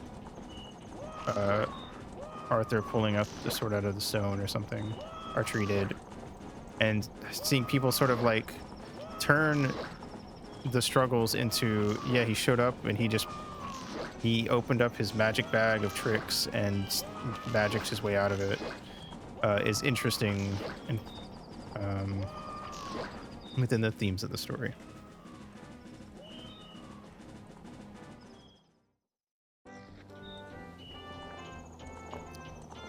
And such. But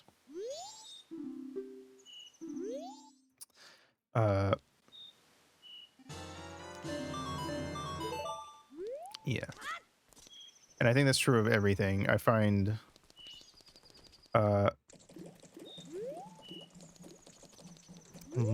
trying to think of examples off the top of my head that are either like so well known that I don't care about spoiling them, or that I just don't think are worth like unspoiling or keeping unspoiled, I guess.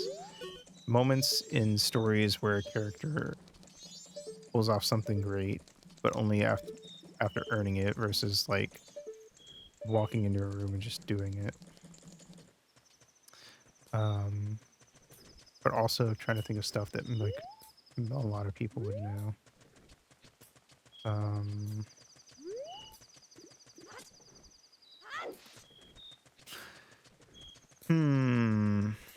I don't know. It's kind of this is a whole interesting topic, I think.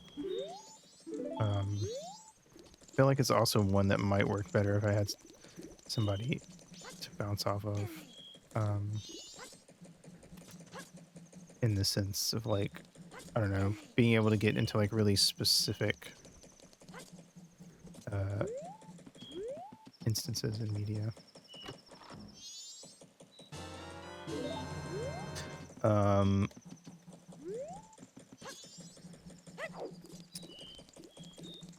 it's,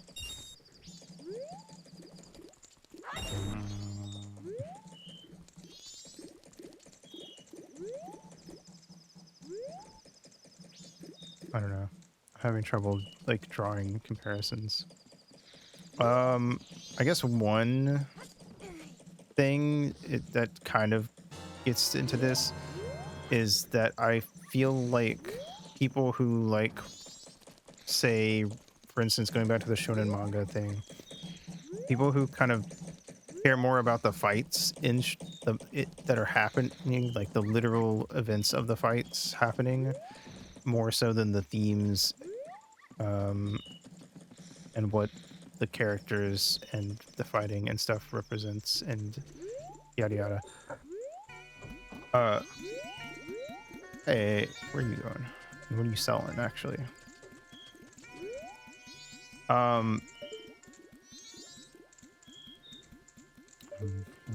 Wait for him to do his thing. What was I saying? Shit, I think I lost my train of thought.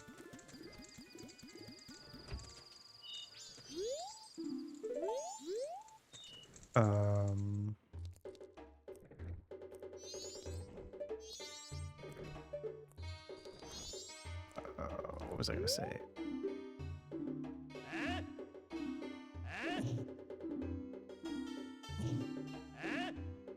They're haggling.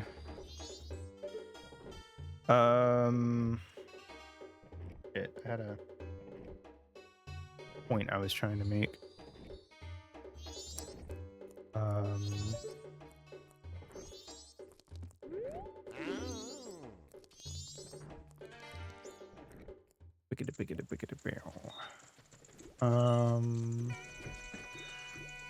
Okay, well, we didn't get anything out of that, sadly. But I mean, hey. Let's see. I'm trying to think of what else I can do now that we have this. I want to do as much of the stuff as I can with the Grand Mask.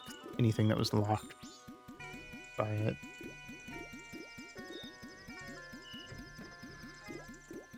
Wish I could do Milk Bar, but I don't have that yet.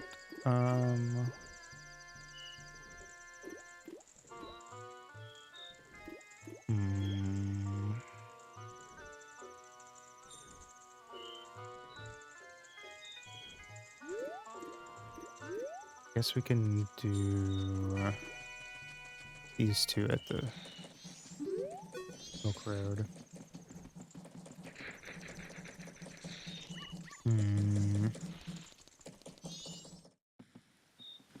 Okay, I'm gonna run over to Milk Road and then take a break, and then we will race the Gorman Bros and buy their milk and such, so we can get those two checks.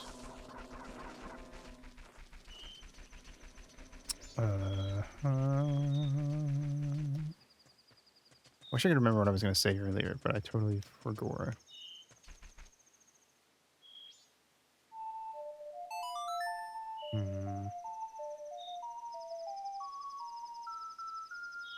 No.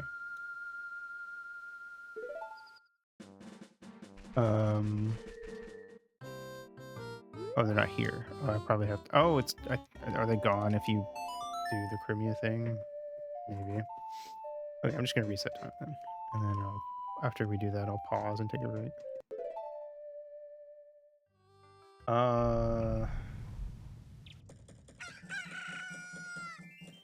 Yeah, I don't know. I don't know. I stand by what I said, that I think that we need media like that. Games where you just jump into the game and it's just a very straightforward, go around, kill monsters, and there's not really any story.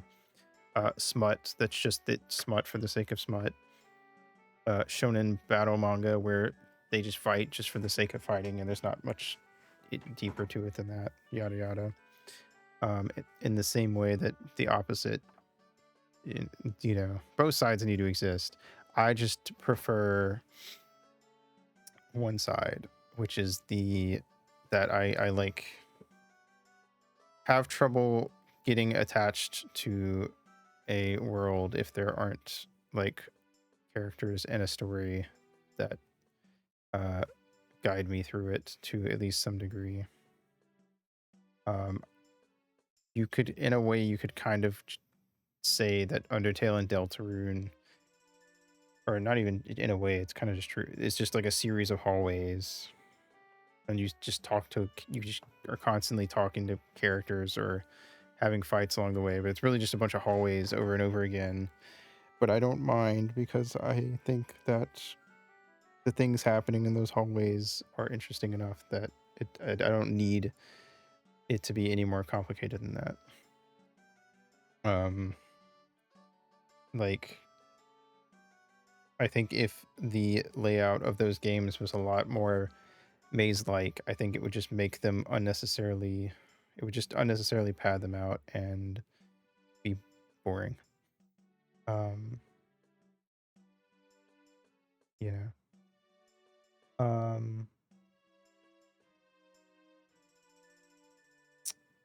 And then I guess the opposite of that would be like a dungeon crawler. It's better if it's supplemental because sex and fights are like big deals. They're supposed to be intense and passionate one way or another. And if there's no build up, that's how I feel for sure. It feels empty if it's just constantly happening for no real reason without build up or something. It's why I'm probably more capable of sitting down and reading a smut fanfic about characters I'm already attached to than I would be about sitting down and reading a smut short story about like two randos that were made up for said smut story, because I'm already attached to the characters and in the fanfic and have ideas of what they're like and stuff. So if the fanfic matches my ideas and stuff fairly well, then I don't really need as much the build up because I've already kind of had the build up in my head, you know. Yeah, no, I agree. I think that I think that's why a lot of boss fights in Deltarune and Undertale work, is because they feel like big moments that have been built up to, and usually they're with characters that you've gotten to know fairly well before fighting them. And you've had time to get attached to the area that they like lord over, so to speak, and the NPCs within it. Anyway, I'll be back. PRB.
Oh, Haito.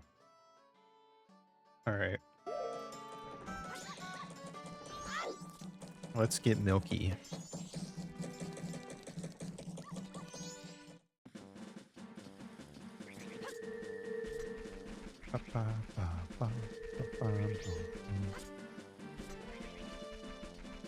Honestly, to go back to like, I'm not welcome in my own stream. That's so fucked up.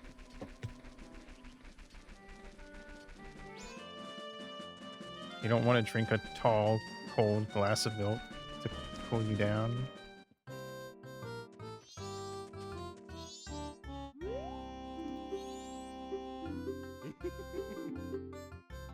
₹159 oh, for a recovery heart. Okay, well we know it's not worth it then. Cool.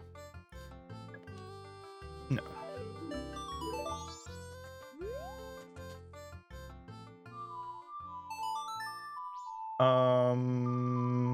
Oh, on the topic of like what we were saying before, to narrow it down a little bit, one thing I find interesting is like the argument of like games that just throw you right into the action immediately versus games that have long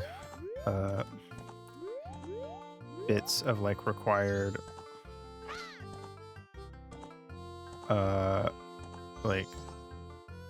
like a long opening section, like the opening to Kingdom Hearts with Destiny Islands, or the opening to Twilight Princess and Ordon Village, as opposed to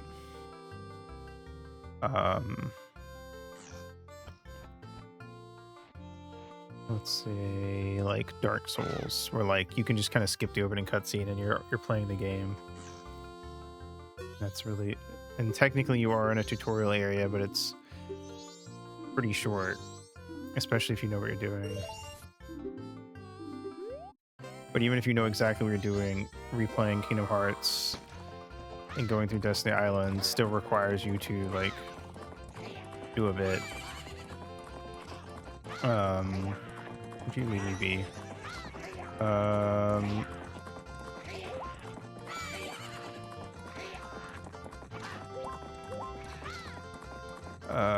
Or Twilight Princess still requires you to go through the Ordon Village section, even if you've beaten the game before.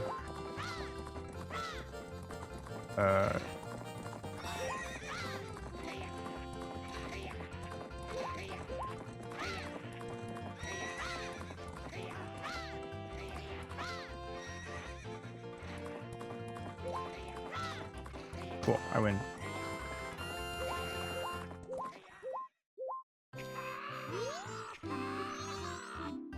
What do I get? A recovery heart. Amazing. Well, that wasn't worth it. Wait, I never bought beans? Okay, I guess we're going to buy beans. Oh wait, the scrub that buys beans. Okay, or that sells beans. Also, I am totally down for like dairy milk or any kind of like milk. I'm totally down to just have a glass of milk. I think it's refreshing, personally.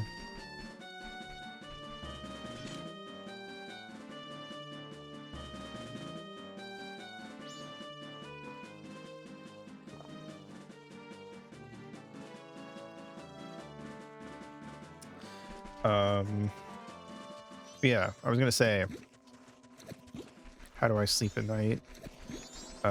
With my eyes closed in my bed.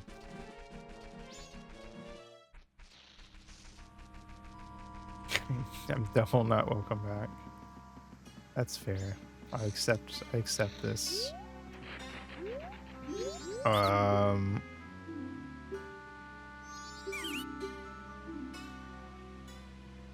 Let's see, we don't have. Okay. I need to be a scrub to buy the beans. 10 arrows for 10 rupees. No, okay. Cool, let me sell that. Or skip that. Okay. Let's see.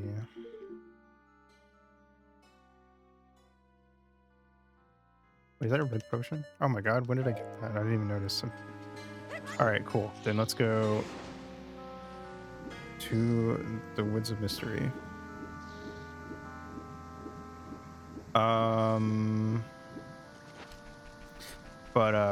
Yeah.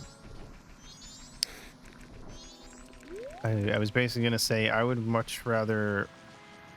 I get way more out of like walking around Chris's house at the start of a Deltarune chapter and just reading the various flavor texts than I do out of most games, the opening of most games that just like throw you in with little to no fanfare and just are like, all right, play the game.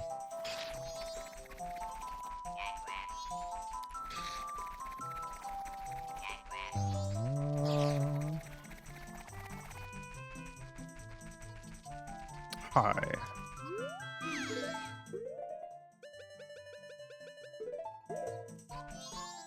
And as much as I like the gameplay of Deltarune, I don't think I would like Deltarune half as much if I didn't like the world and characters and stuff.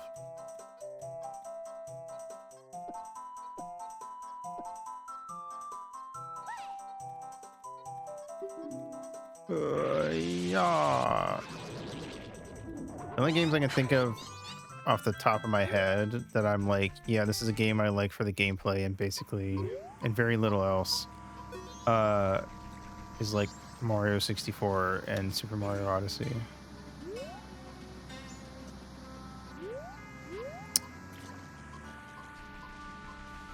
I'm sure there are some others, but those are the only ones that like immediately come to mind without having to go check. And even then, like, a big part of those is the presentation still.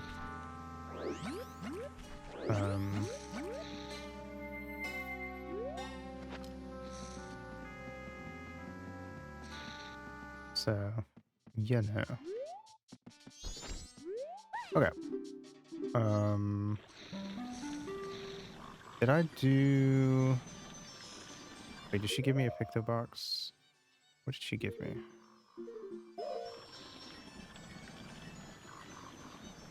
Give me anything? I don't know what she gave me.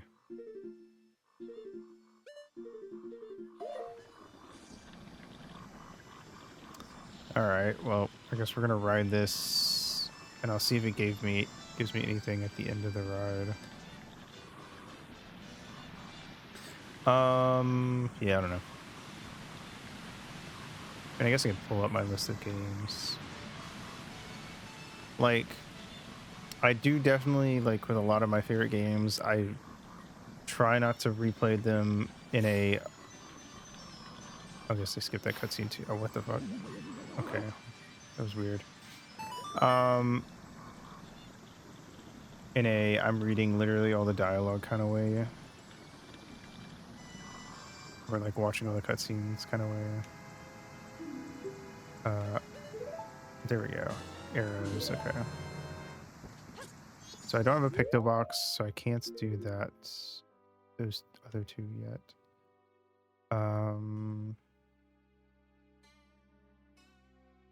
I do want the mirror shield, but it's gonna take too much to...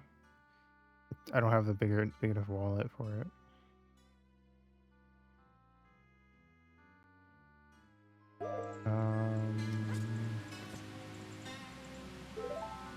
Wait, I didn't want to do that. I wanted to go to the fucking house.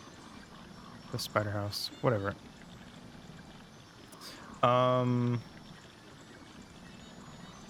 Anyway, I don't know.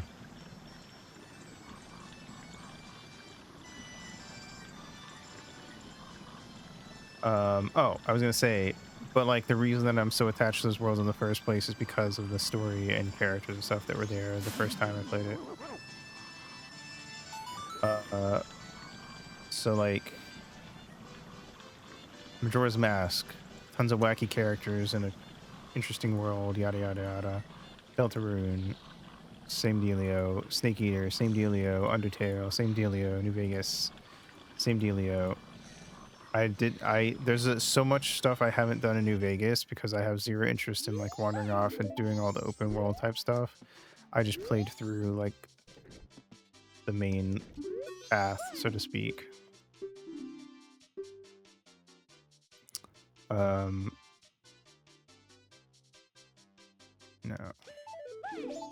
And then, but that had a lot of fun things to do that I liked.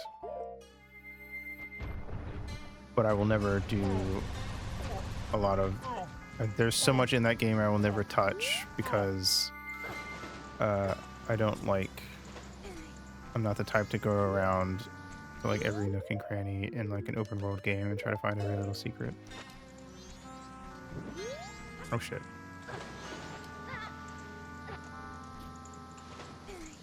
Here we go.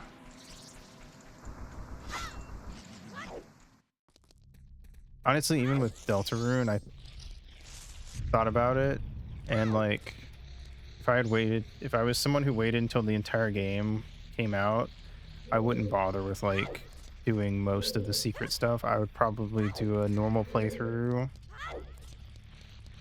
of the game, and then do a weird route playthrough, and I think that's all I would do.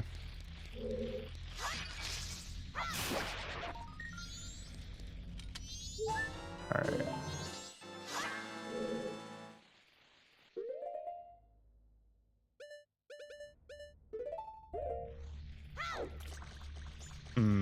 I mean, there's definitely like some discourse over the whole idea of like, at least I saw it on my Twitter, of like whether or not you can consider yourself a fan of a game if you've never played it and you just watched a playthrough.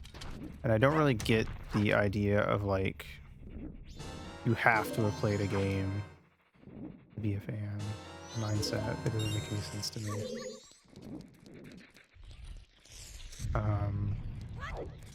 I think there are definitely games where I would be surprised if you considered yourself a fan. You never played it if you didn't play it.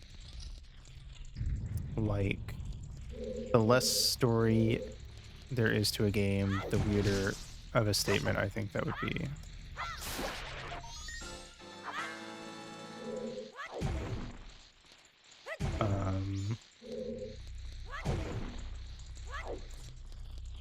Bonk. Bonk. We should be, I think we can do this whole thing. Actually, can I just break this? Yeah.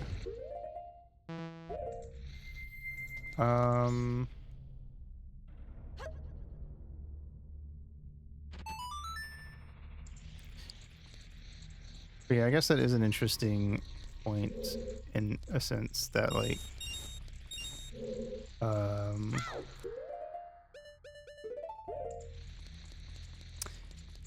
a lot of games have like a certain, I don't know, level of like an entry level requirement, so to speak. In that you have to, if you want to play the game, you have to be capable of playing the game, which probably sounds obvious when I say it like that, but isn't necessarily so.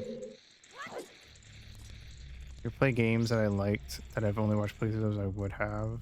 Curious to go back to Undertale. I wonder if I get any further. Probably. I don't know. I mean, you've beaten a lot of you've done a lot of whatchamacallit, Link's Awakening.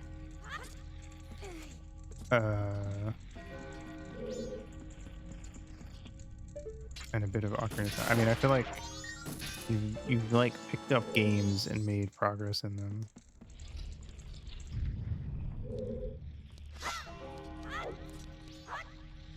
And I think that gaming is one of those things, it is like a skill in that sense that like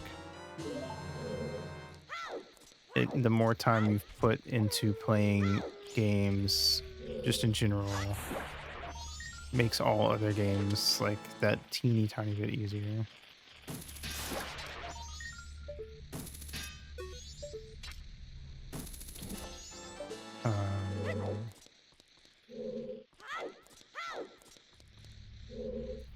But of course, people who've been playing games since they were kids versus people who didn't really play games growing up have, you know, there's definitely an advantage to having had games be like a medium that you engage with your whole life.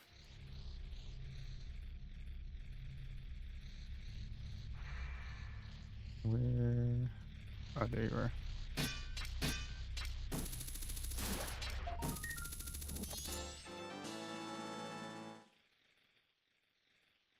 The steadiness of your hands, that's totally fair.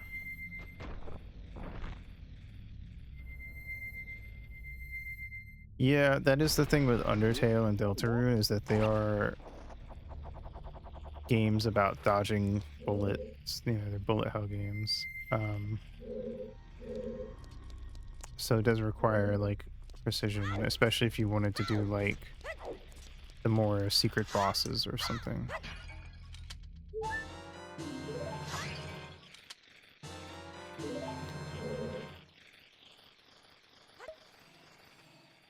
The genocide route.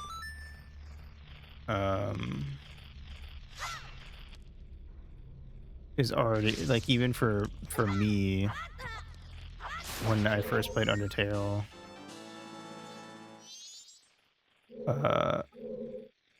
those were like really hard.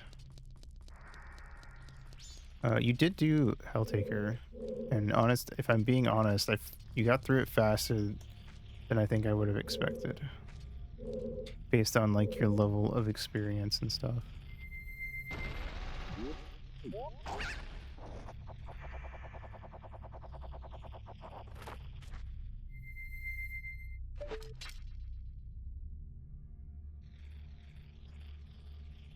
Where are you?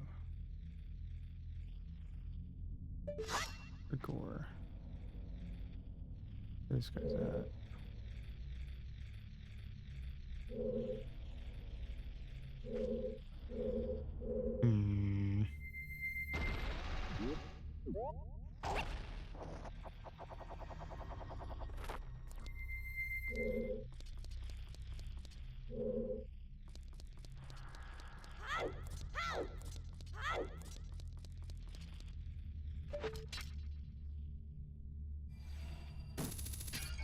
One of these? No.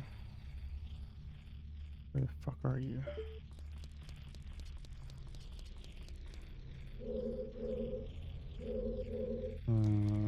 I'll come back for it later. Yes. All right. Some of these have them.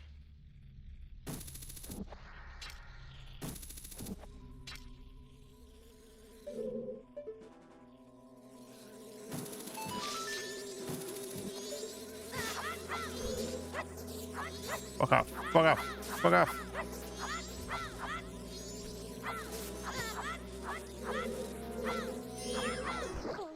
All right, cool. Bam. Ow.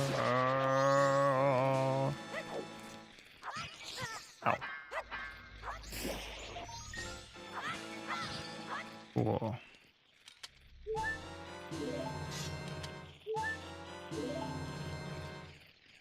Red potion. Magic bean.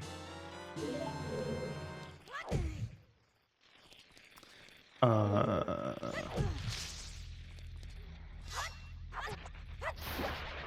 don't know. I mean, I think that like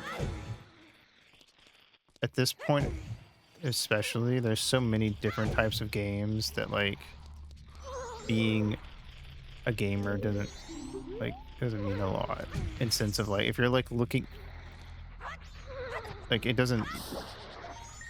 It's not a very specific thing to call yourself because there's so many different types of games.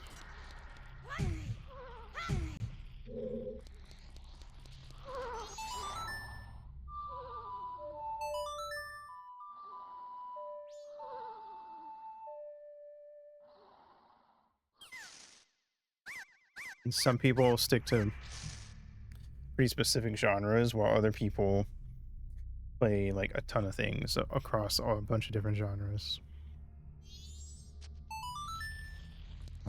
So I don't know. There's a lot to it, I guess.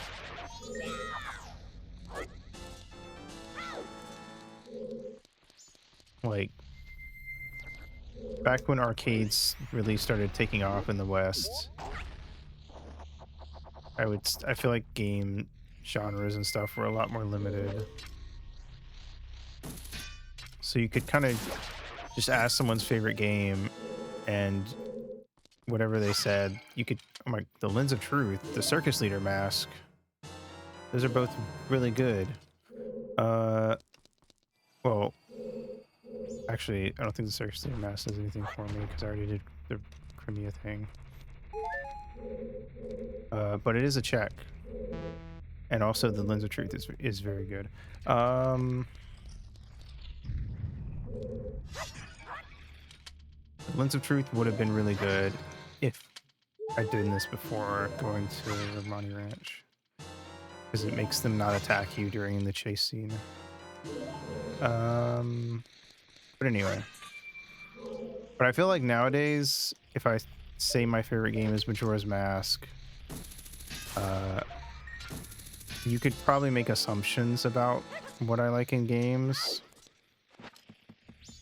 but there's a chance you might not, you know, you might only be able to pick up certain ideas of like what other games. Like I think if I said I like Majora's Mask and then followed up with I also like Deltarune, I think if you played Majora's Mask or knew a lot about it, you wouldn't be surprised. But also from like a gameplay perspective, those are totally different genres.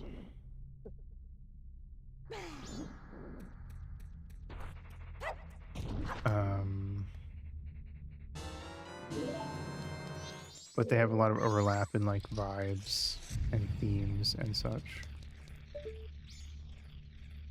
Where are you? The ground. Up here.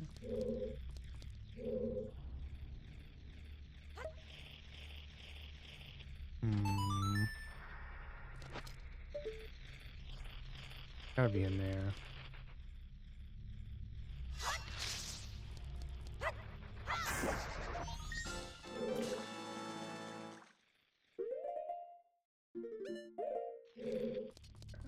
Okay. Let's see.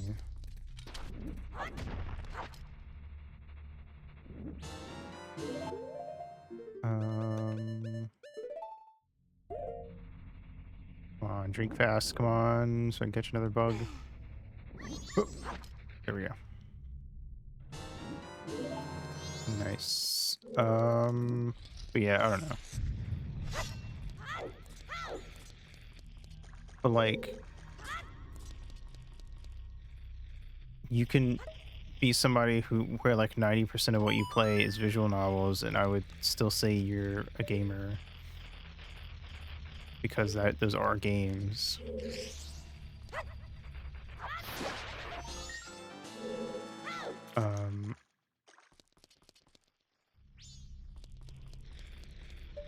Where the fuck?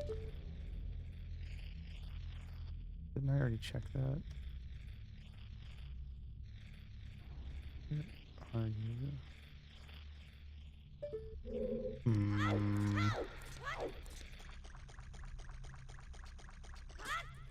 I need to get back up there at some point.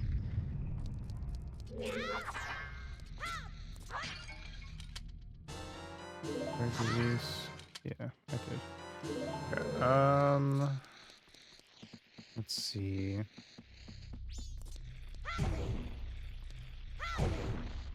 I feel like there's definitely people who think that like gaming requires a certain level of like difficulty and or suffering for it to count, which is something I never agreed with.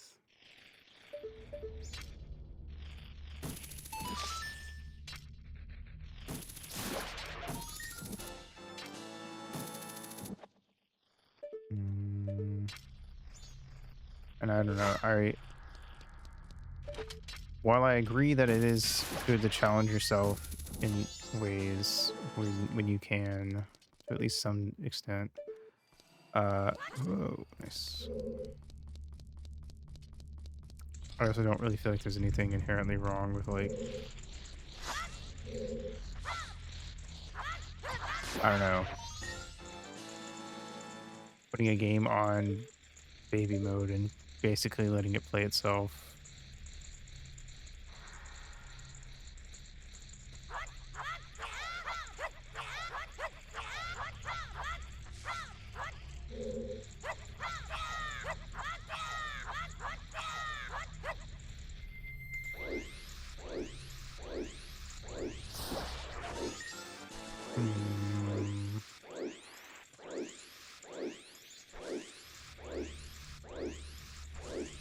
Just about, to me at least, it's just about whatever makes the game the most fun for you.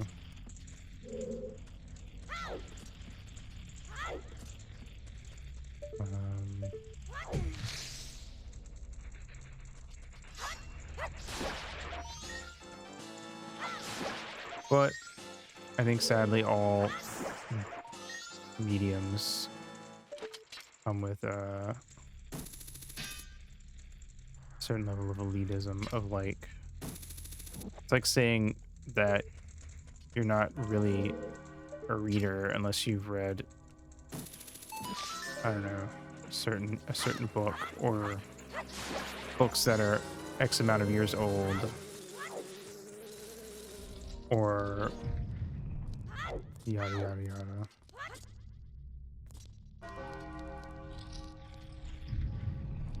Okay. There's not one in here. It's just fucking with me being evil.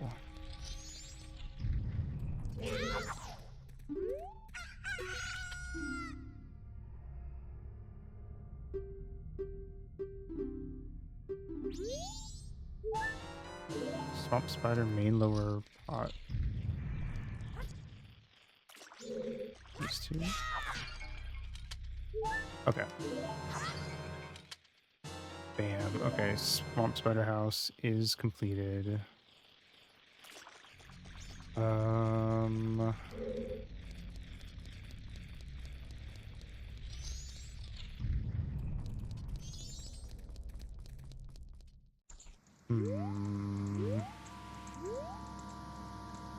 Let's see.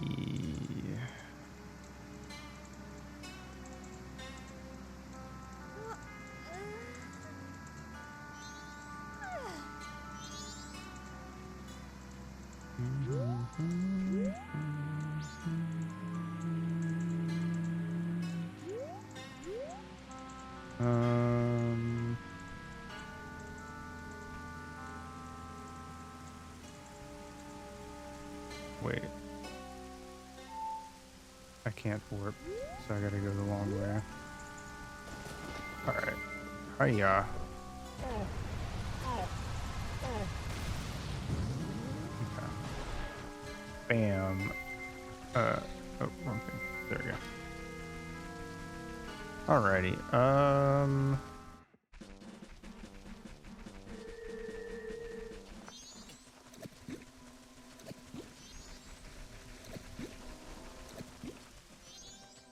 I don't know. Honestly, in a way, this kind of goes back to what I was saying before, of where I feel like all, I don't know, extremes and stuff need to exist. Like, even though I don't like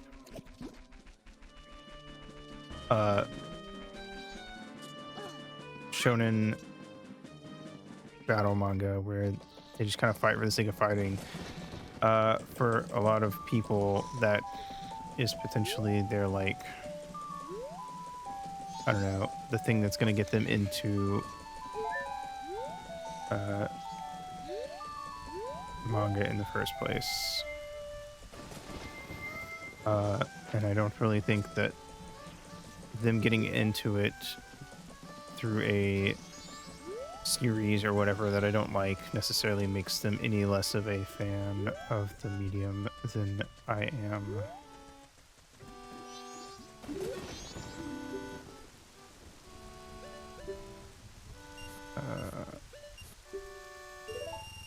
Bam.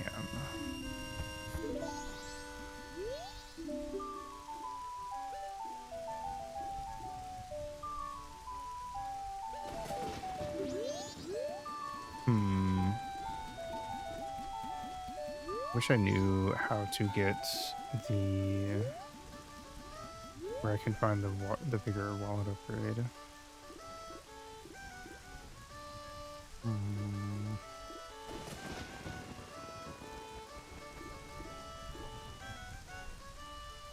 Let's see.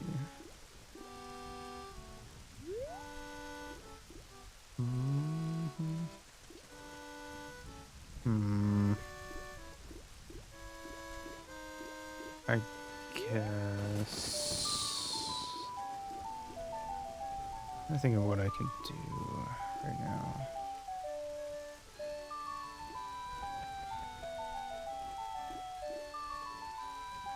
With what I've already got unlocked. That's a snowhead, piece of heart. Snowhead temple.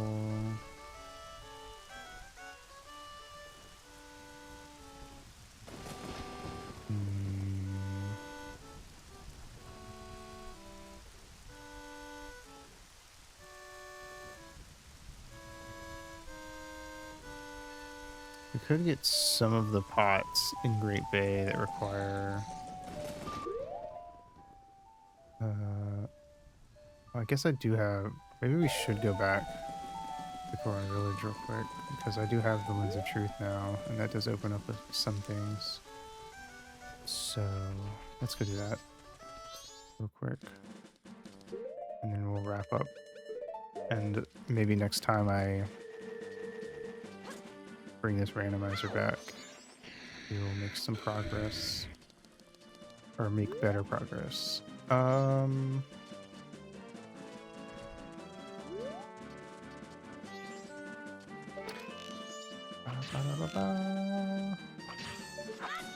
Speaking of, though, of like gatekeeping and like talking about media, I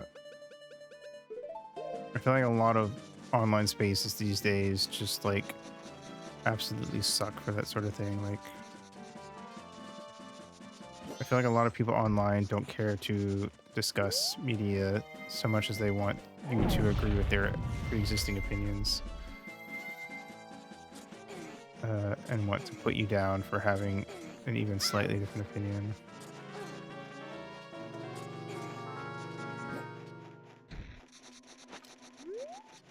I don't feel like there's a lot to gain from just like posting your opinions on certain media onto like Twitter and stuff. Wait, I have infinite magic right now. Perfect.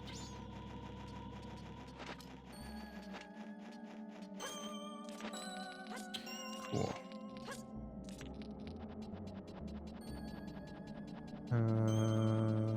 Boop.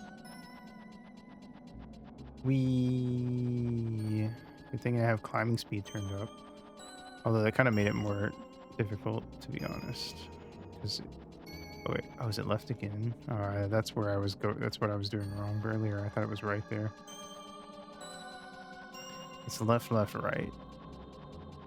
Oh wait, no, it's not. Wait, what? Am I crazy?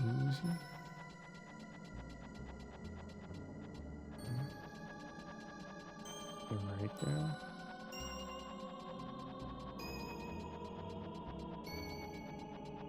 Oh, okay. I totally remembered how to climb this the wrong way. It's right, left, and then is it right again? Or is it just this it? Yeah, it's right here. Alright, there we go. I'm gonna unmelt this guy. I don't remember if he actually gives me anything for doing it, but I'm gonna do it anyway.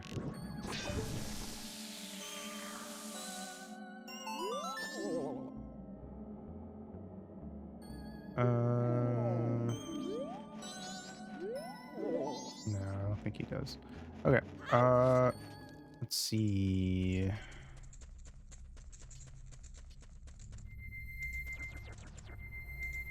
Okay. Here. Here's the truth. He will give me something if I play this for him.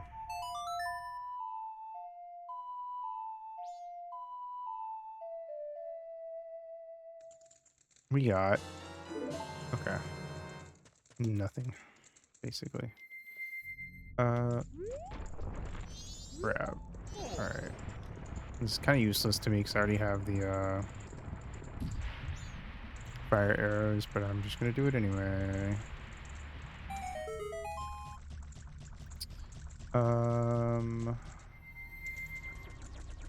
Keep doing that by accident. Okay. Trying to think of what else I can do over here right now. How much I can do in the next like 8 or so minutes, I guess.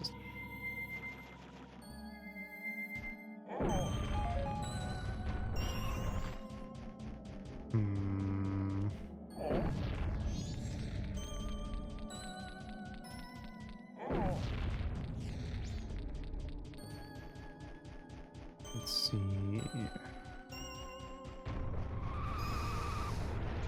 No. Yeah. I need to find the old man. Wherever he might be. There he is.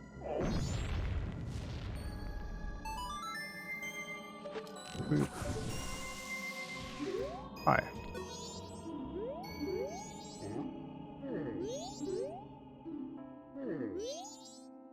I got 10 arrows. Great.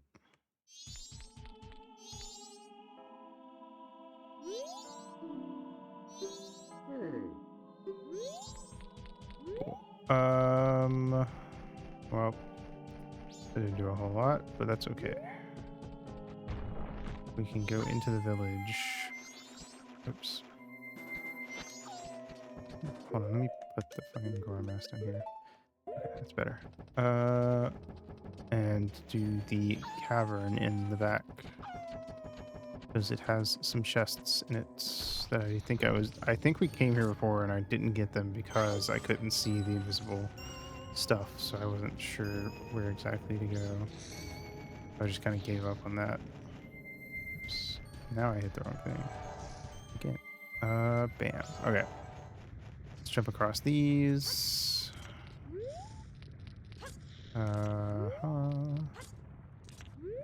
Noise.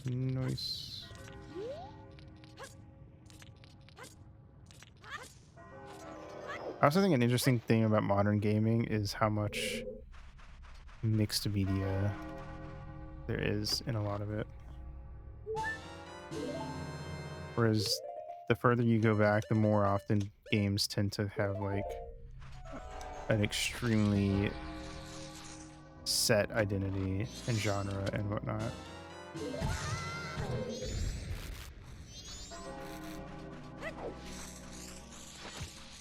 Like Super Mario Bros. is extremely straightforward in what it is.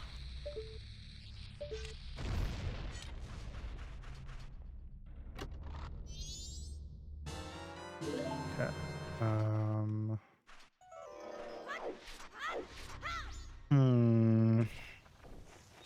That didn't really get me anything, sadly. I need to get actually, how much does... Oh shit, oh god, that was close. I don't remember, how much does it require to do this? Is it in the triple digits or is it in the double digits? I think it might be triple digits, but I have yet to find a wallet upgrade. And I don't even know if what he would give me would be any good.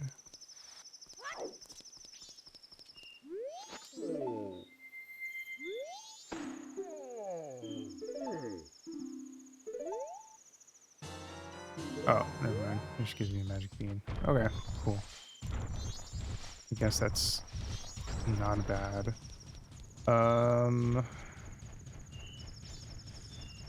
Hmm. There's Don Garrow's mask that could be done.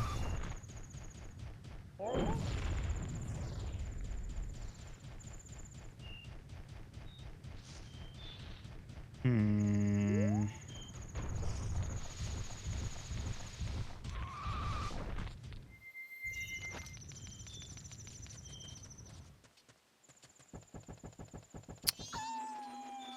If we had Goron's Lullaby, I would just be doing Snowhead because that would be a ton of checks opened up. But I don't even know where that's at.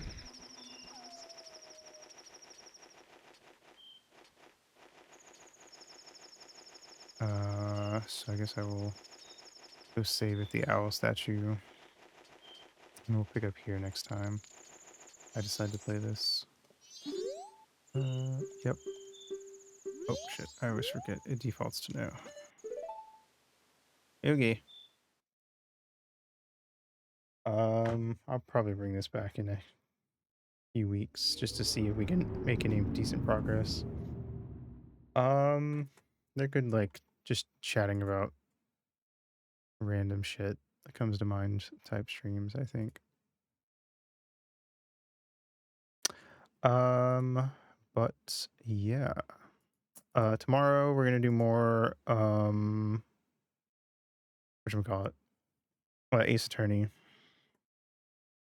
Friday we're doing, Magical Quest starring Mickey Mouse, which is a, platformer starring Mickey Mouse for the SNES. Just to break up the Ace Attorney streams. And then Sunday, more Ace Attorney. I assume by the end of Sunday's stream, we will have beaten this current case, or at least be in the final trial section of it. And we might be able to beat the game next week. Depends on how long it takes me to get through this trial, these last two episodes, and yada yada yada.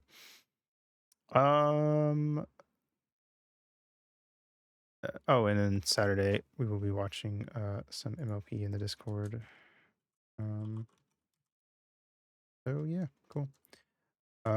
With that, BPR, go follow Ringo Martiste, very cool, very epic.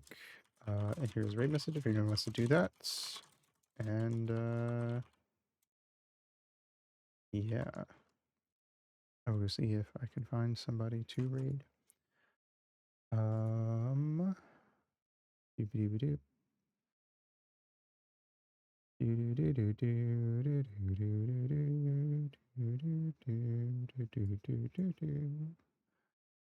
Mm-hmm.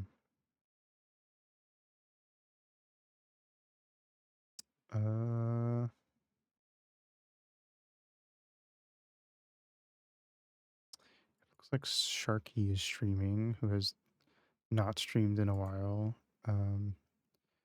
They're playing something that looks kind of Danganronpa adjacent. Oh wait, I think I've heard of this one actually. I think this is a newer game, Master Detective Archives Raincoat. I think that is by the Danganronpa people.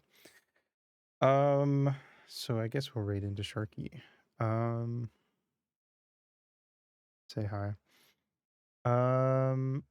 So yeah, cool. That is it for me. So thanks for coming out. Have a good day, good night, whatever it is for you, and I will see you in the next stream. Mwah.